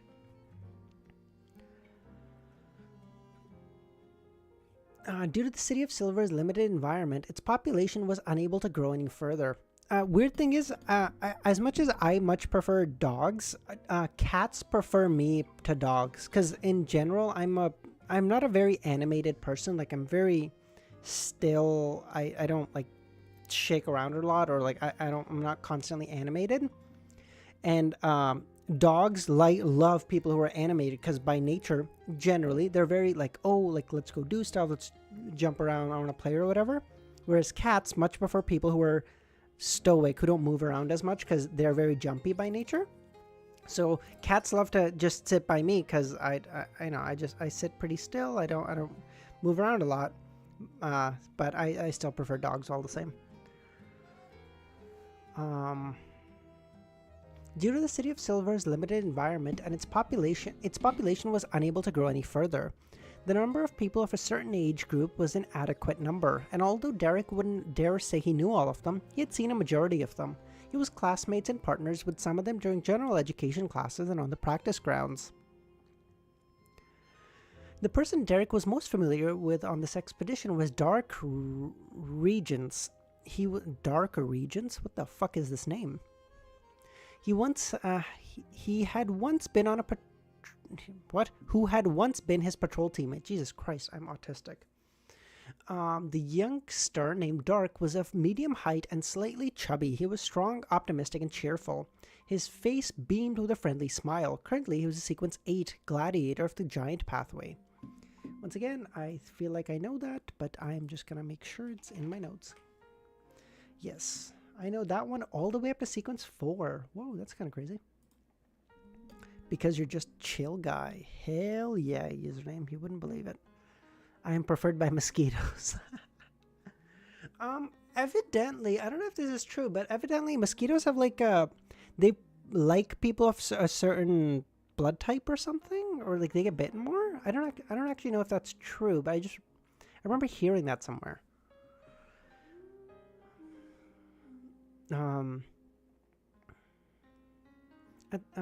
At this moment, the two parties were separated by a translucent wall that was as hard as steel, making it impossible for them to make any form of contact. They had to wait until the members of the exploratory team were confirmed to have no problems and that they could meet with directly. No, they will just like you if your metabolism is higher? Really? Thunder, I don't believe I've seen you here before. Thanks for popping by. How you doing? Mosquitoes like you better if your metabolism is higher? Really? I thought I recall hearing somewhere that like if you have like A negative or something, you get bitten by mosquitoes more or some shit. They smell the acetic acid. Oh, interesting. Yeah, but I already joined your Discord. Oh, thank you for that.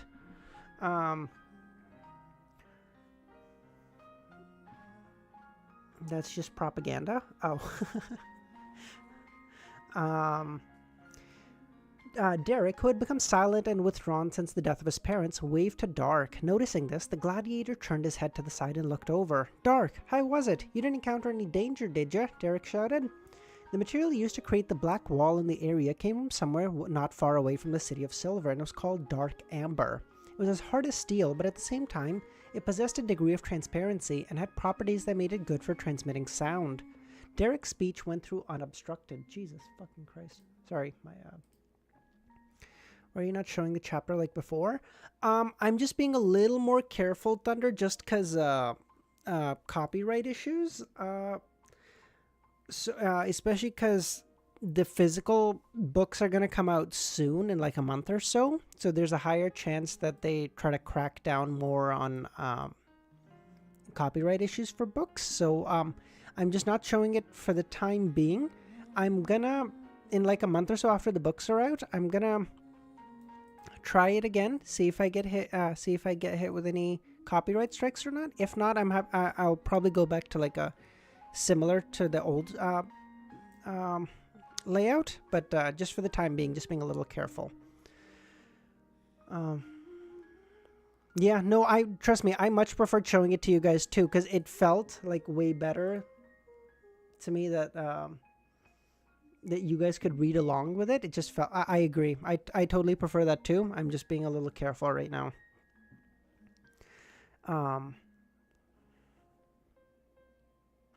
Derek imagined that Dark would definitely smile brightly, wave his hands out of habit, and say, "Take a look, I'm not injured at all. So shouldn't it be obvious we didn't meet any danger?" It was nothing. Hearing his voice, Dark walked over a few steps and answered with a smile, "No, everything went smoothly." Looking at his smile without faults, Derek felt a sudden chill run through his body. It was like he was camping in a ruined tower or a ruined city at night. The darkness around him accumulated into overwhelming horror. What the fuck? Inside the Quelaag Club, Klein and Dr. Aaron agreed on the remuneration. £2? £2? That's it? I mean, I get that the request isn't much, but like, I feel like Klein would just be like, "Nah, it ain't even worth my time, bitch. £2? Keep it." I have to say that a doctor's money sure is easy to earn. If it were me in the past, such a request would have cost at most 10 soli. Klein, who had already had the intention to take the mission, sighed in his heart. He remembered that during his time with the Nighthawks, he had heard corpse collector Fry mention that famous doctors had very high incomes. At the same time, in a response that was unlike the poet, Leonard Mitchell, he said that as far as he knew, if a house was bought in a busy borough in Backland for a storefront, the quickest option would be to turn it into a clinic. They agreed to call on Will Ossepton's place after dinner. It wasn't even 3 in the afternoon, so the equestrian teacher, Talum, gathered the three of them at a table. They began playing a game of Upgrade, which was invented by Emperor Roselle. What I expected was to play tennis, practice shooting, flip through books in the library, and live a healthy life. Why did it become like this? Klein thought between card games. You've gotten way too used to Klein earning money from beyond our characteristics? Maybe. Because like in my mind, I'm like, dude, £2? Tell this motherfucker to just keep it.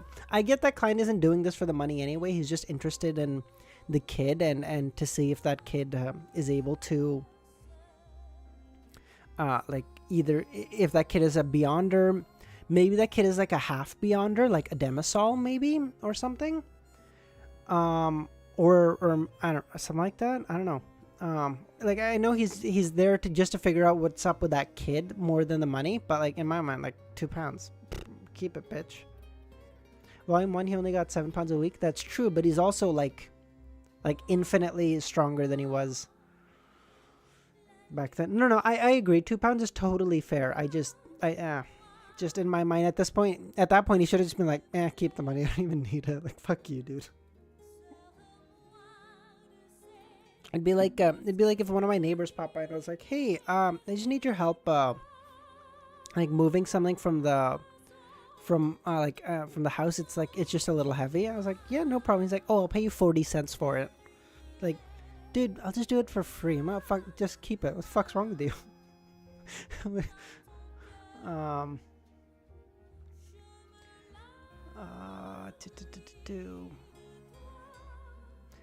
Frankly, with his accomplishments in magic, he could have easily cleared all the money Dr. Aaron, Reporter Mike, and Talum had on them. But I'm an honest man, and I believe in my skills and luck. As the red-vested attendant shuffled the cards, Klein picked up a cream cracker and took a bite. He couldn't help but marvel from the bottom of his heart. This is life. During his game, Klein noticed one thing. Talum was no longer in a daze or as upset as before. Has the matter of his friends falling in love with someone he shouldn't have been resolved? Klein curiously thought. As a detective, he knew that this wasn't something he should ask in front of others, so he restrained himself. By 5 o'clock, Mike Joseph had to go back to his company, so the game was suspended and Klein won 5 soli. My luck has been very good recently. Klein sighed with a relief. He saw Dr. Aaron leave the table for the washroom. He controlled his voice and said in a low laugh, "Talum, has your friend's problem been settled?" Talum, who was throwing the cards onto his table, paused for a few seconds before sighing. You could say so. Those 40 cents might pay my future weed debt, so I take it. I guess. Klein rarely makes £2 a day even. That's not true. That's not true, Dr. Z. £2 a week means £14 £2 a day means £14 a week. He makes way more on average than £14 a week. Like, if he makes £50 one week, then that means at least for 3 weeks, even if he does nothing, he's averaged like £17 or whatever. So, no, hard disagree.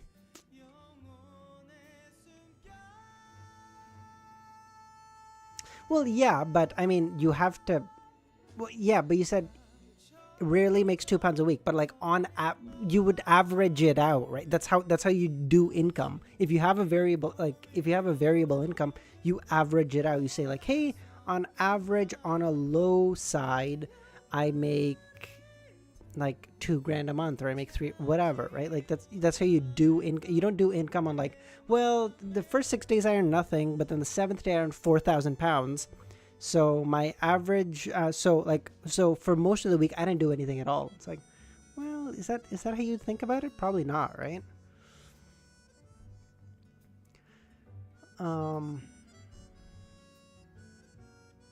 He added with a certain desire to continue. Actually, it wasn't too serious because I was thinking too much at the time. Simply put, it was an illustrious young gentleman who fell in love with a commoner. You should know that a man of such status has to marry a noble lady.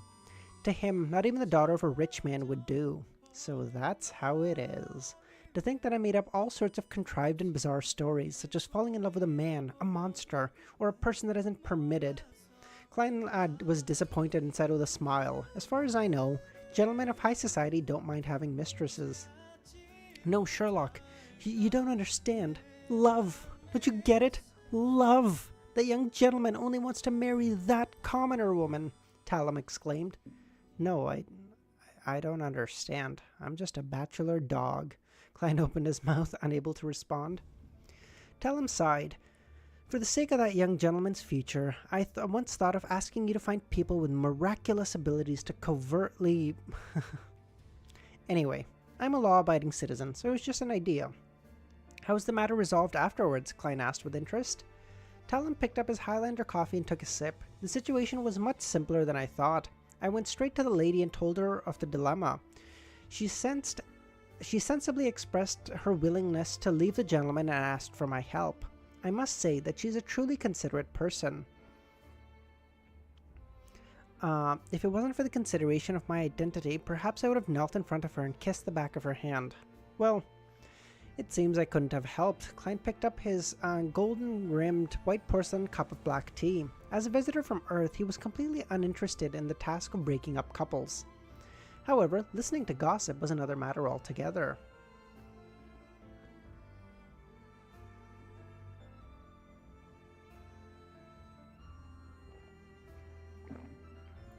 I wish I could become a high-sequence monster pathway.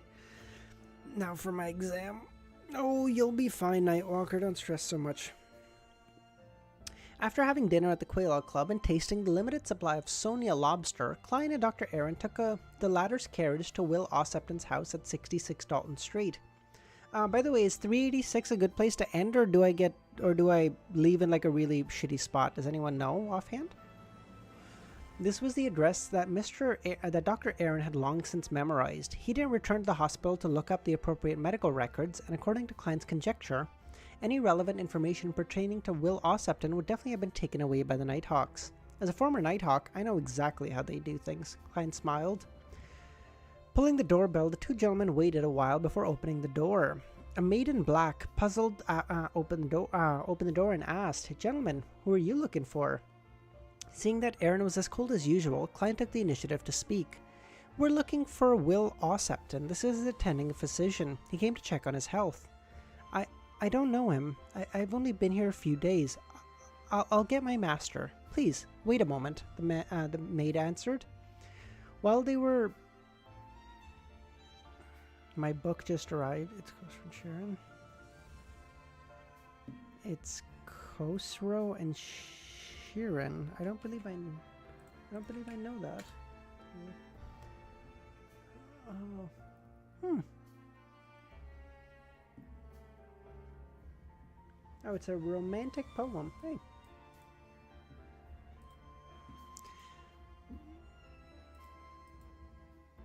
Oh, I see.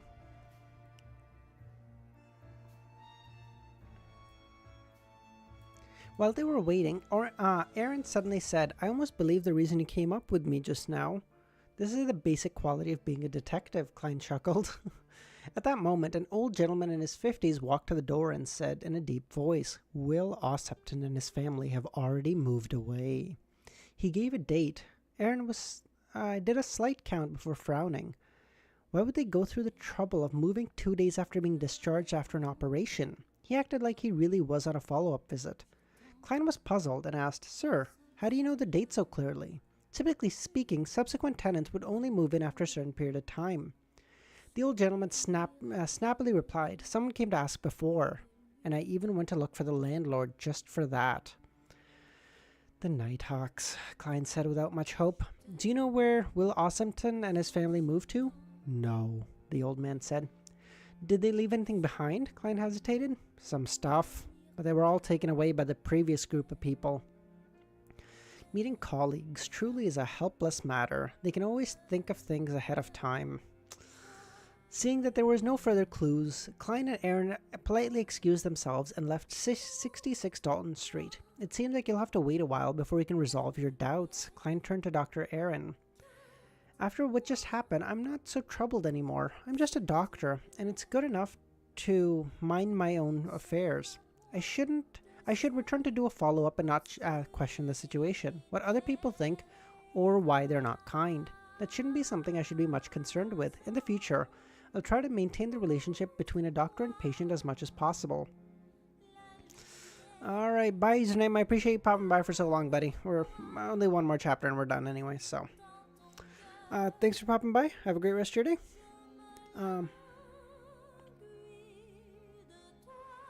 It's for the best, and you can think of it this way. Klein agreed from the bottom of his heart. Then he casually asked, at the same time, what was wrong with Will Ossipton's left leg? His left calf grew a strange tumor that coincidentally formed a ring and pressed down heavily onto his blood vessels, Dr. Aaron recalled, but the kid didn't look too upset. Just a little scared. He wanted to preserve his leg at first, but it was getting worse. I just had a theory. Could this little kid be from the family? Could Will Ossipton be from the... The indigenous family, maybe? Because the indigenous family was in... was in control of the seer pathway. And at least so far, they've made the tarot cards seem like they're part of the seer pathway, and that kid just hit this doctor with some shenaniganery. So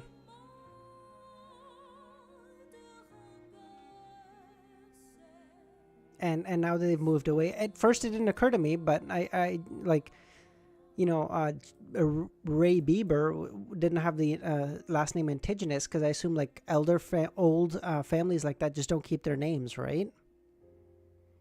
Because you know they've probably been broken up and stuff at this like the Solomon family and whatever. So maybe he's part of the indigenous family. That would because if he can find the kid, then maybe he can get some more insight onto the seer pathway. Maybe. 386, a nightmare. Oh, I'm gonna write this down. Okay, now I have 2 active theories. Sorry, I like to have like a tab for my theories as well, because otherwise I forget. And then I have to ask you guys for my theories, which is like the most dumb thing ever. Will Ossipton is...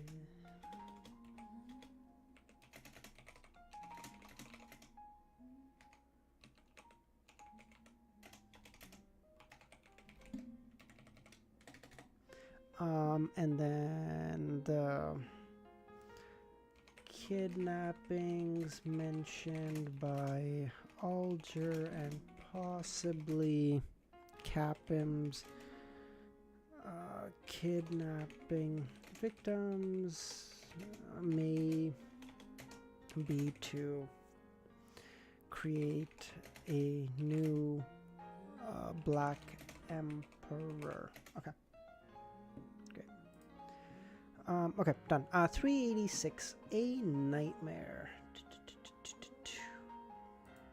Hey, do you want to divine if the seer path? Oh, yes. Oh, that's a good point. Yes, I should do that. Good point. Yes.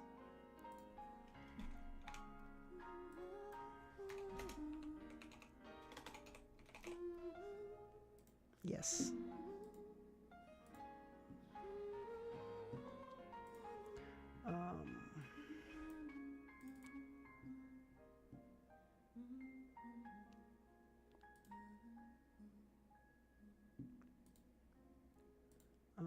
There we go.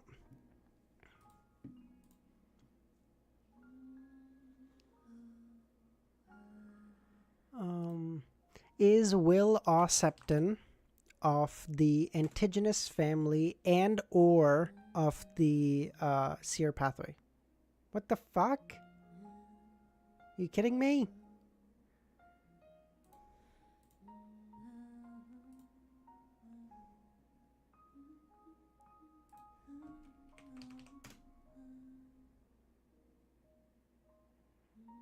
Oh, you're kidding. Okay, fine. Hold on. We'll just do a good old fashioned coin flip. Fuck it.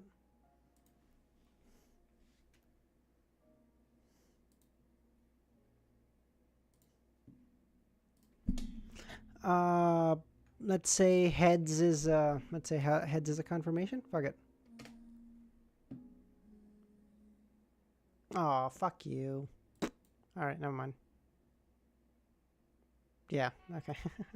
Never mind. All right, never mind. It failed completely. Yeah, there's some I need the Grey Fog VPN. What the fuck? Thunder Red. We have a thing where when I make a theory, I will. It was 2 tails in a row, Dr. Z. We're fucked. No, that theory is fucking dead in the water. So we have a running joke that whenever I make a theory, I'll flip a coin for it, like a coin flip divination that Klein does. If heads, the theory is true. If tails, it's false. So yeah, double tails. We're so cooked.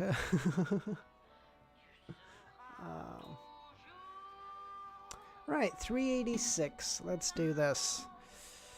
Yeah, it seems like this will be a decent enough place to end it, and then it'll be really peak if you flip IRL. I thought about that, Thunder. The problem becomes you guys don't get to see the results. I thought about that, just keeping a coin on me, but the problem is you guys don't get to see the results, and then it would feel a lot more anticlimactic for you guys. So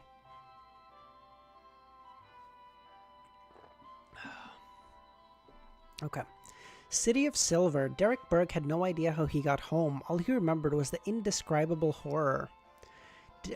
Dark Regent's characters and behaviors didn't appear too different from his former self. However, it was true that there was a change to him that was unsettling.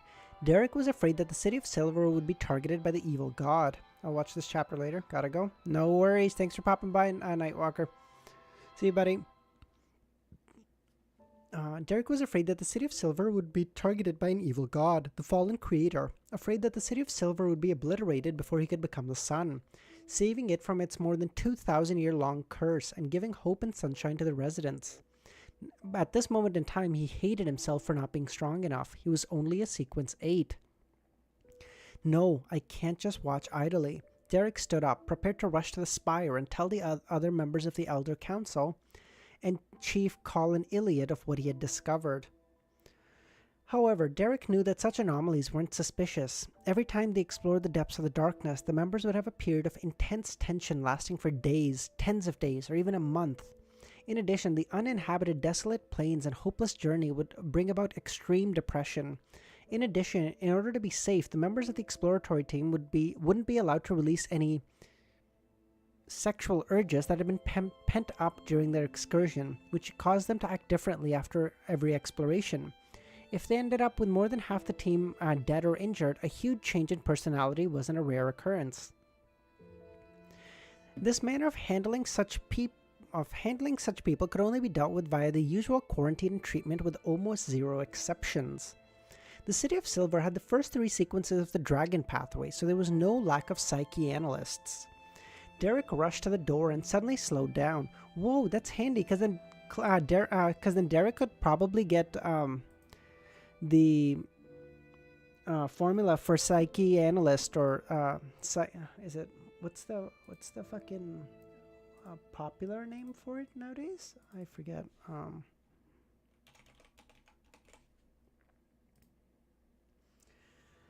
Psychiatrist. He could probably get that formula for Audrey.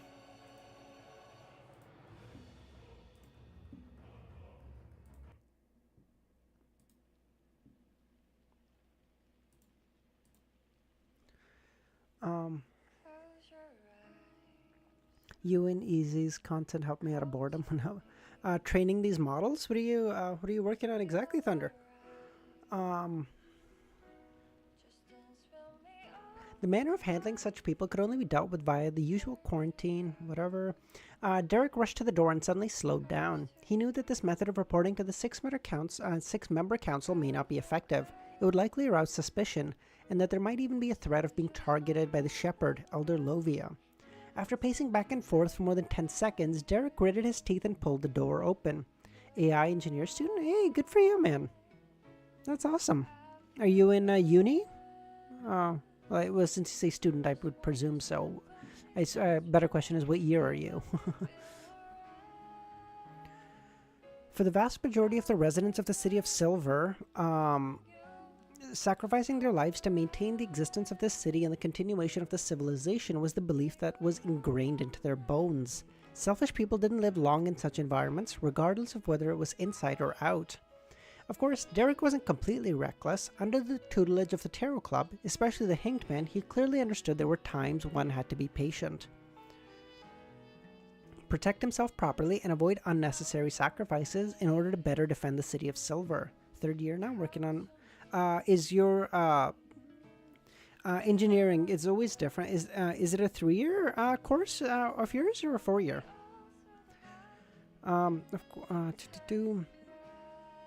I'll only talk about abnormalities I observed. It shouldn't be dangerous. Derek consoled himself, running faster and faster. Finally, he saw the spire that represented the highest authority of the City of Silver. He found a Beyonder on duty and made a request to see the chief. To Derek's surprise, the Beyonder didn't ask questions. After simply passing on the information, he was led up the stairs to the chief's room. Yes, 4-year course. Okay, dope. No, a lot of engineering courses here will be 3 years for whatever reason. Couldn't fucking tell you why.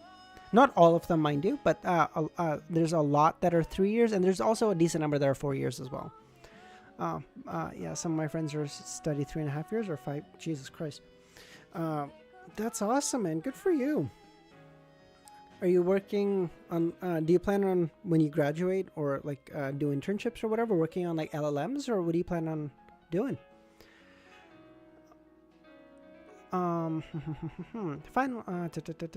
Very strange. It's different from before. Derek felt the changes in details that made him more uneasy. After entering the room, he saw Chief Colin Iliad. This tall elder with deep blue eyes and messy white hair had his back facing 2 swords that hung on the wall. Dude, this guy's actually fucking just Geralt from Witcher. What the fuck? I'm planning on applying for internships this year. Good for you, man. His back face, he wore his usual flaxen-colored shirt and brown coat. And it was hard to believe that there was an expert who successfully hunted many devils and monsters. Derek, what matter would actually require you to tell me face to face? Colin asked. Your Excellency, I met the team that was sent to explore the temple at the training grounds today. I found that the dark regents I know had experienced a strange change. He is no longer as cheerful as before. His smile is as polite as a stranger's. Elder Lovia doesn't frequently change the way she speaks like she usually did. Just these 2 things? Colin asked. Yes, Derek lowered his head. I think there may be something unusual. Colin waved his hand and said, I got it. I'll get Iflar to do an investigation. You may return. In the future, you can just report such matters to the Guardian of the Spire directly. I-Floor was the City of Silver's most experienced psyche analyst who was closest to Sequence 6. It was a pity there was no potion formula after Sequence 7. Well, I guess maybe they can help him get Sequence 6 for him, for that guy. Because I feel like it's better. It'd be really handy to have higher levels of the spectator pathway anywhere, but like a place like the City of Silver especially.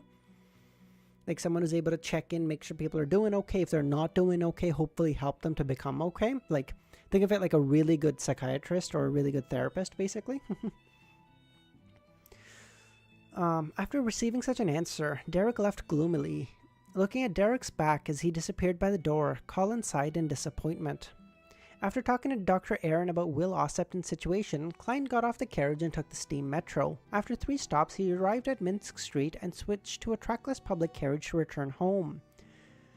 As it was still early, he used divination to confirm the previous tenant wasn't lying, and that he diligently continued to study the Book of Secrets. Ever since he had obtained this mysterious book, Klein's use of the space of the mysterious space above the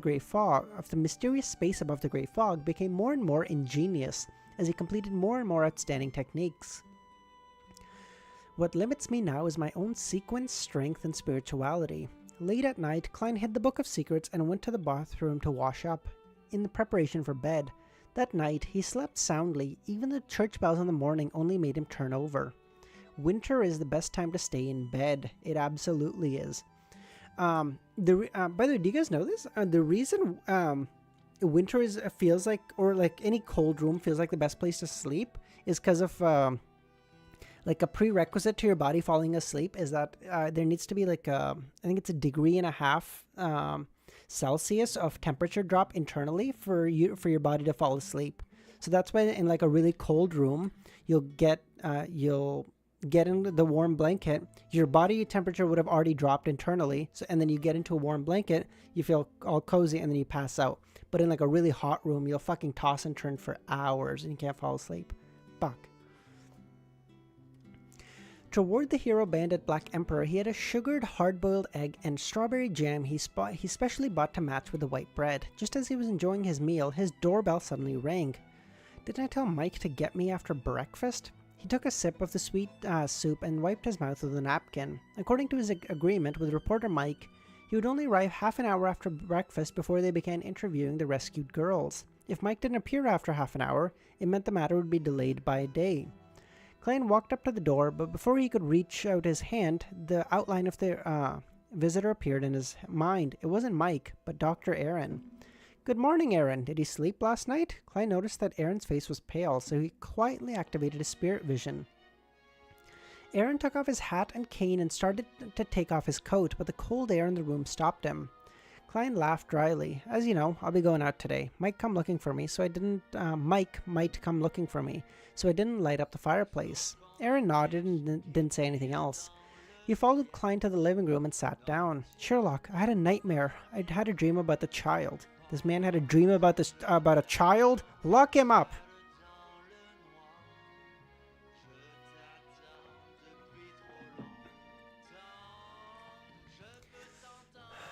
Nightmare? This is within the limits of my knowledge. I'm a professional when it comes to interpreting dreams. Far more professional than deduction. What kind of nightmare?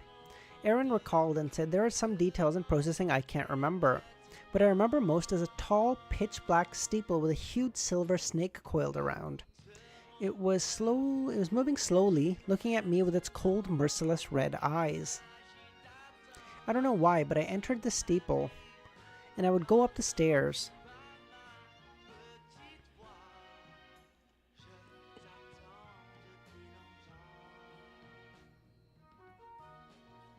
Well, if he gave him a nightmare, I guess he could theoretically be of the sleepless pathway, I guess? If he controlled the nightmare, I guess, because sequence 7 of the sleepless pathway is nightmare. Possible. What is the... I'm sorry. Hold on.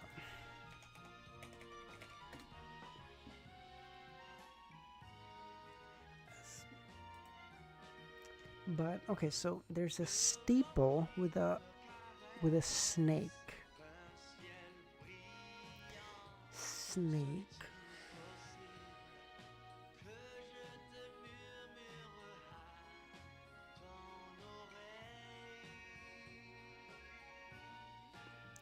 Snake, what pathway would that be?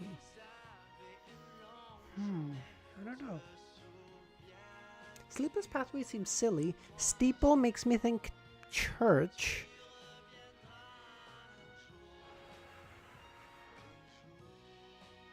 But I still like my theory of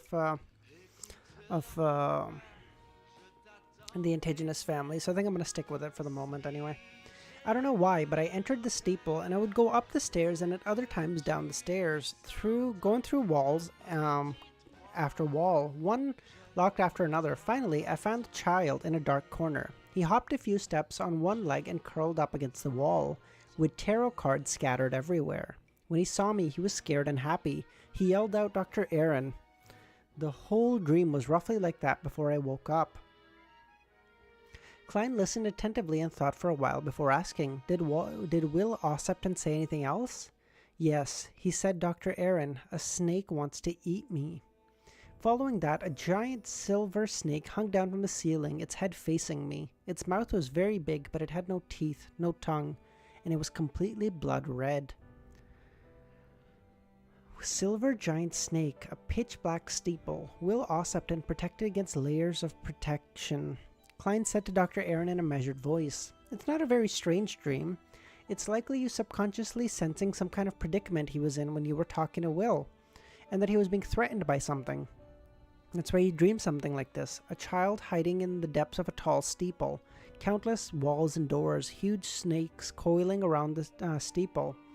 As a detective, we know a bit of psychology. It's also often talked about in the newspaper.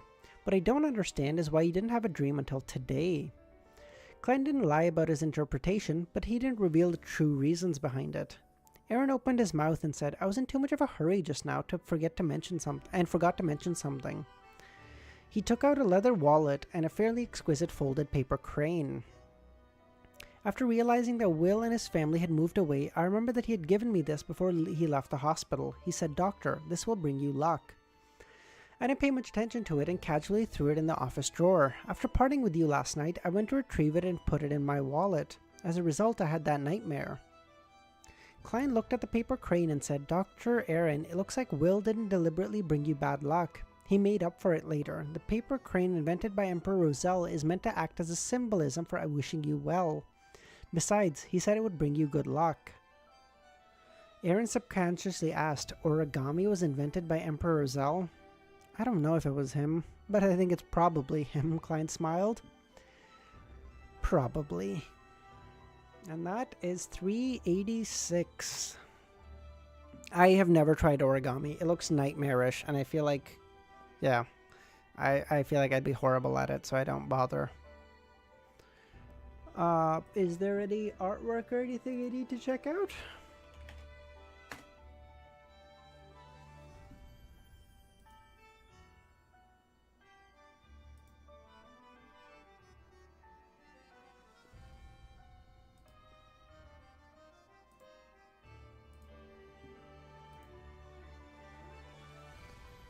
There is artwork. Alright, sounds good. I'm gonna try one more fucking time if I can get this piece of shit to work, okay? If not, we'll do blackjack instead. I know it's not quite the same, but fuck it. Is Will Ossipton of the indigenous family and or of the seer pathway? Fuck you. I don't count sideways, okay? Sideways is bullshit. Is there a fucking way to get rid of sideways? I hate this. How does it land on sideways? 1 in 3. Do you know how rare it is to fall for a coin to fall sideways, you dumb fuck? No, fuck. He's not of the indigenous family. We're so cooked. Never mind. Fuck. Triple tails? This shit is cancerous. Oh my god.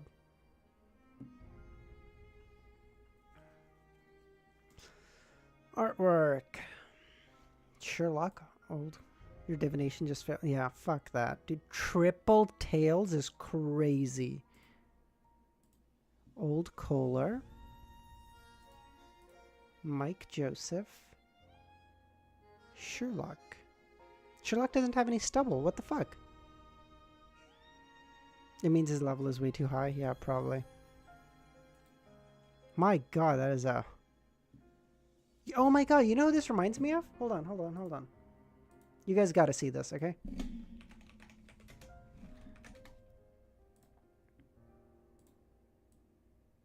Like, look at that. He looks so similar. Someone else tell me they see this.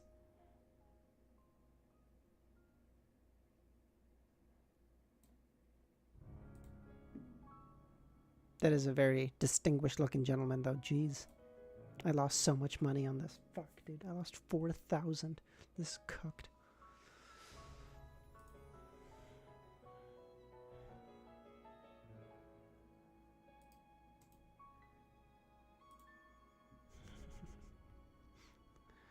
The Most High. We've of course seen this one. Paper figurine, air bullet. Very cool. That's a huge mustache that I don't think Klein is actually capable of growing, but this is a Escanor level mustache, dude. Holy shit. It's a fake mustache. There we go. That looks nice. See, I really like that little stuff. Oh my god, that is...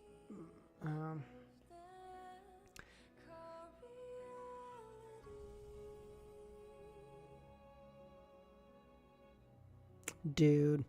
Yes, as a kid, oh my god, playing with swords was the coolest. The coolest thing you could find as a kid was like either a perfectly straight stick or a stick that looked like a sword. Holy shit. You could spend hours with that. Oh my god, that was the coolest thing ever. That is so good.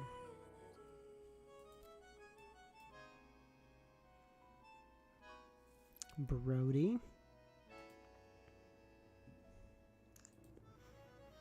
I really hope we get to see more of Leonard soon. I miss him. And Melissa and Benson.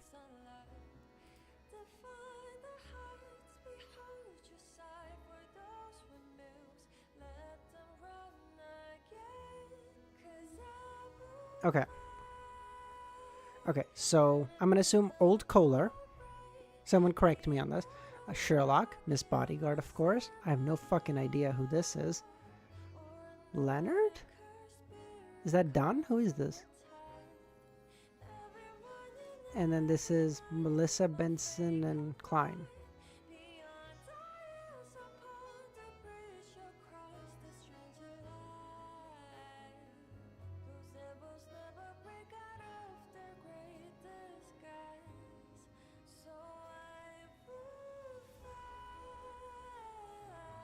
Wait, hold on. This is old Neil? Or because that looks like a lady, no? That can't be old Neil. Is this old Neil? There's no way. That looks like Dunn. Old Neil has a beard, no? Is he not? What Aaron saw in his dream? Yeah, I don't know. This demoness old Neil. Yeah, I don't know why. This still makes me think of the Seer pathway or the indigenous family. My divination's been wrong 3 times in a fucking row, but technically 4, but I'm not counting that sideways bullshit. That's stupid, okay? Okay, hold on. One last, okay? We're coping so hard. I don't have any more money. Okay, we're gonna do 100, okay? Was my divination interfered with?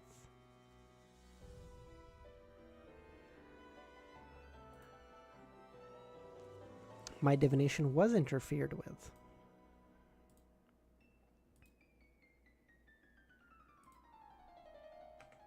Is Will Ossepton a Beyonder? Or yeah.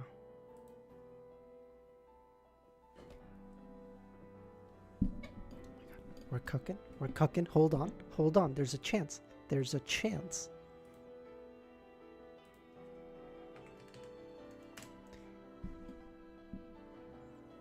Is he of the Seer pathway?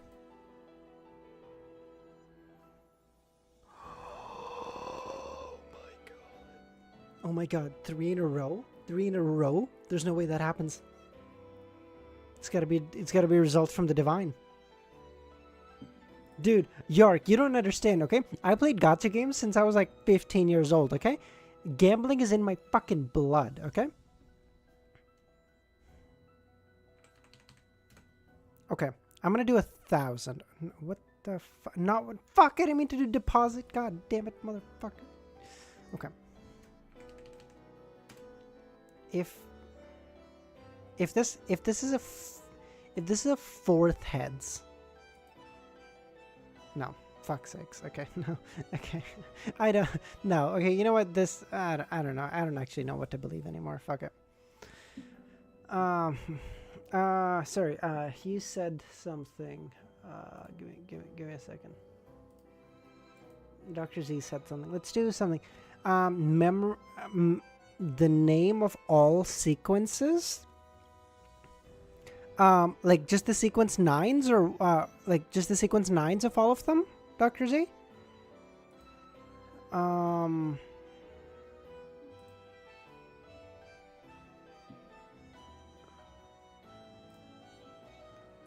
we can do the sequence 9s if you guys are up for it. Just see how far I can get.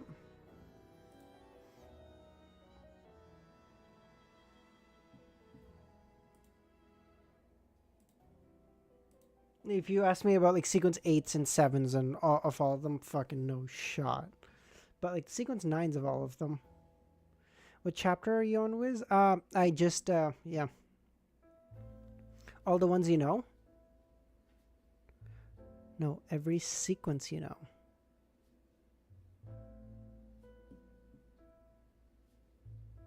Let's go with pathways. Okay. Okay, sure. We can do that. Okay, hold on.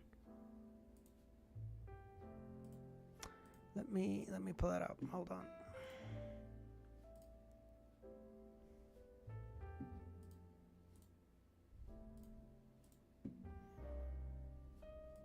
Okay, dope.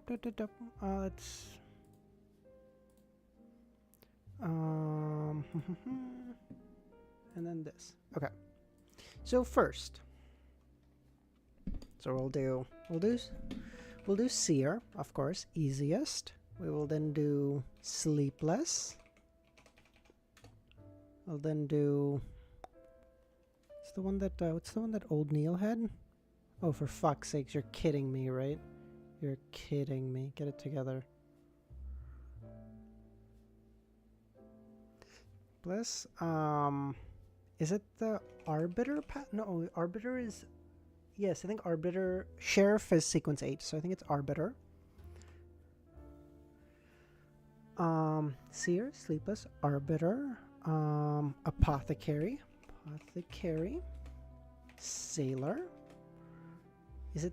I think it's Sailor, right? The one that Alger has? I think it's Sailor.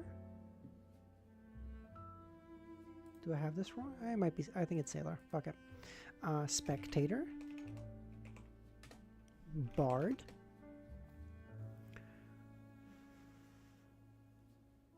Mystery Prior I will put since you told me, Dr. Z, but I'm gonna put that in the thing because I didn't remember it, and that's fucking stupid of me. I should have, but whatever.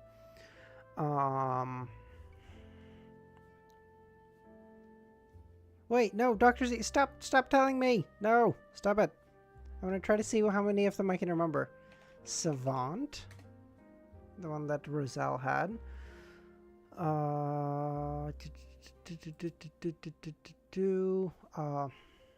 Lawyer. I would have remembered that one, so I'm gonna give myself that one because I would have remembered. Okay, I would have. Lawyer. Fours. Apprentice.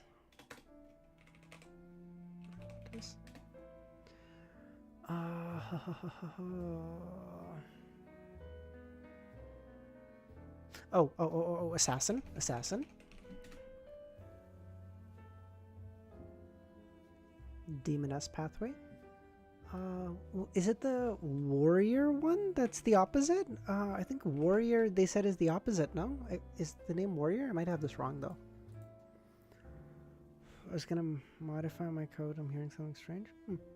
Hold on. 1, 2, 3, 4, 5, 6, 7, 8, 9, 10, 11, 12, 13.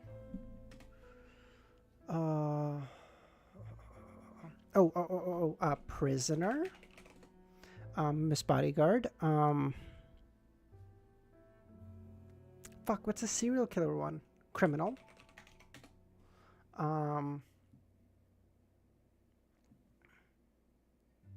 A demisol. Monster.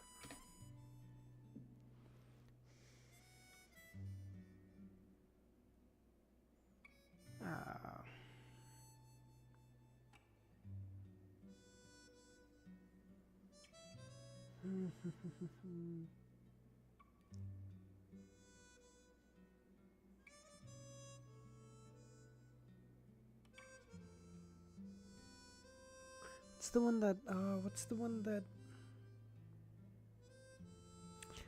what's Ramir's favorite is the shepherd one, no? I didn't forget criminal, okay? That's on there. Shut up, Milos. God. The shepherd pathway, what is that called? Shepherd. Oh, secret suppliant. Yes. The only reason I remember that one is because Milos and Ramiro were both like, it's secret supplicant. I was like, nah, bitch, it ain't. Okay.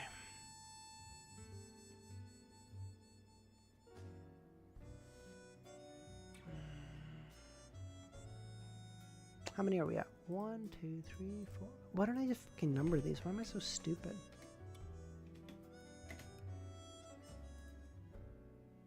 It's not gonna, fuck it. It's not gonna let me do it. Ugh, I was hoping it auto did it. It didn't.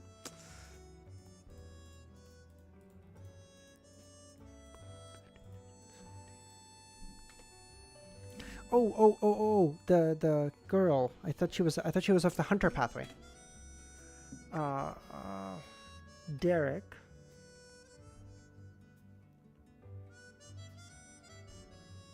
Derek is off the hunter pathway. Or, sorry, no, Derek is off the bard, no? Theorize ASIC with... Oh, corpse collector, yes.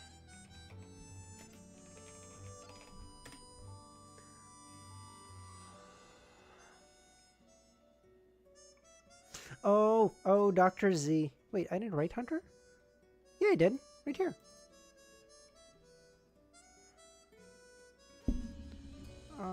No, all good, all good. Oh, Dr. Z, your favorite pathway. Fucking reader. Ugh. And then its equivalent, planter. The one, I don't hate them. They're just boring. Planter? Reader? Ugh. Like, you have criminal, you have warrior, you have assassin. You go with reader? Ugh. Chills. 1...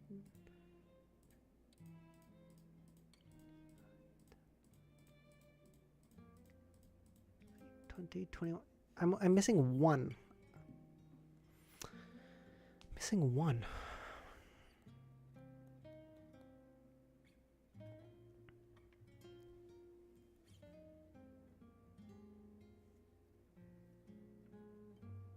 What am I missing? Wait. Yeah, there's 22, right?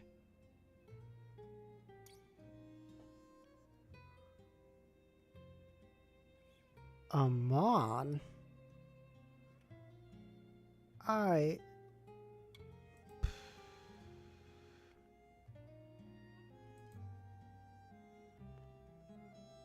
Lanavis.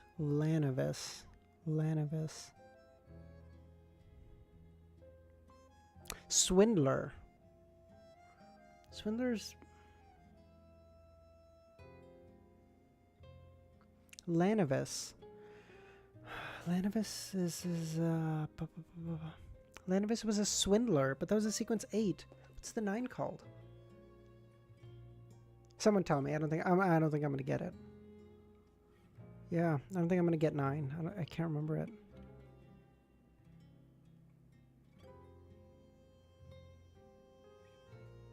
I left out a lot of sequence 9 names, bro. Reader, planter.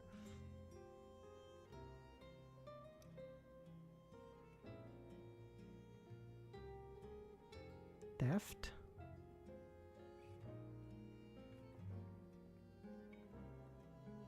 Marauder. Oh, thank you, Milosh. Okay. Sorry, okay. So I got 20 out of 22. That's pretty good. I'm gonna put the 2 I didn't get down here. I'm mad I didn't get mystery prior. I should have. That one was silly. That one was silly. Old Neil was off that pathway. I should know that one. That one was silly. Okay, that was dumb. Bro, still yeah. Dr. Z is it's all right. We don't judge her too harshly. Okay. All right, that was pretty good. I got 20. Okay, that's pretty good. I think. Okay. Yes. All right, guys. I think Apprentice, Marauder, Monster are my top 3. So far, my list, if I had to list them, top to bottom, would be Criminal. Everyone knows that. No, fuck off. Would be Criminal.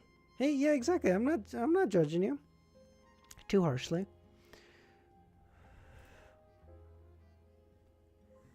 I do like the Bard.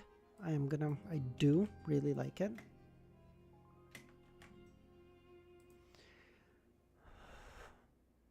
This is fine, but we know so much more about that. We know like its ability so much more in depth than we know anyone else's. So I'm gonna exclude Seer, because like our protagonist uses Seer, so like we have a certain thing to it. So I'm gonna say no. Sleepless is garbage. If I can't fall asleep at night, that's garbage. Okay. Arbiter. It's fine. Apothecary, garbage. Sailor, garbage. Spectator, fine, but not for me. Bard, love that. Savant, garbage. Lawyer, cool. I feel like someone like me, who's pedantic and such a prick, would probably do really good with lawyer. Apprentice, it's fine. Assassin, cool, but I have to become a woman, which is not a bad thing necessarily, but then I have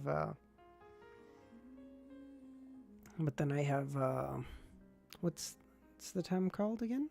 I have body dysmorphia for the rest of my life. That sounds fucking awful. Jesus. Let's try to fill in all the sequence 8s next stream. You don't know all, but still, that'll be funny. Sure. Well, yeah, we can do that. Prisoner does seem cool, but I might also have rose-tinted glasses because I love Miss Bodyguard. Monster, I don't know anything about. Secret Suppliant. You see, okay, I'm gonna say something. I hate the Secret Suppliant pathway on principle, okay? I hate a thing that just lets you be 5 other things. I hate that. Like, that just sucks. Like, no, pick a thing, bro. Pick a thing. You know that kid who can never stick to anything and is like every year they do a different sport and like that and like they pick up different hobbies every 5 minutes? Like that's basically what a secret suppliant is. Like a shepherd is just like, oh, I'm just gonna do like 6 fucking pathways at the same time. Ugh, garbage. Get the fuck out of my face. Ugh. Corpse Collector is fucking awful. Jesus Christ. Reader, Planter, get the fuck out of here. Mystery Pro. I don't know much about it, but I will go with Warrior on principle.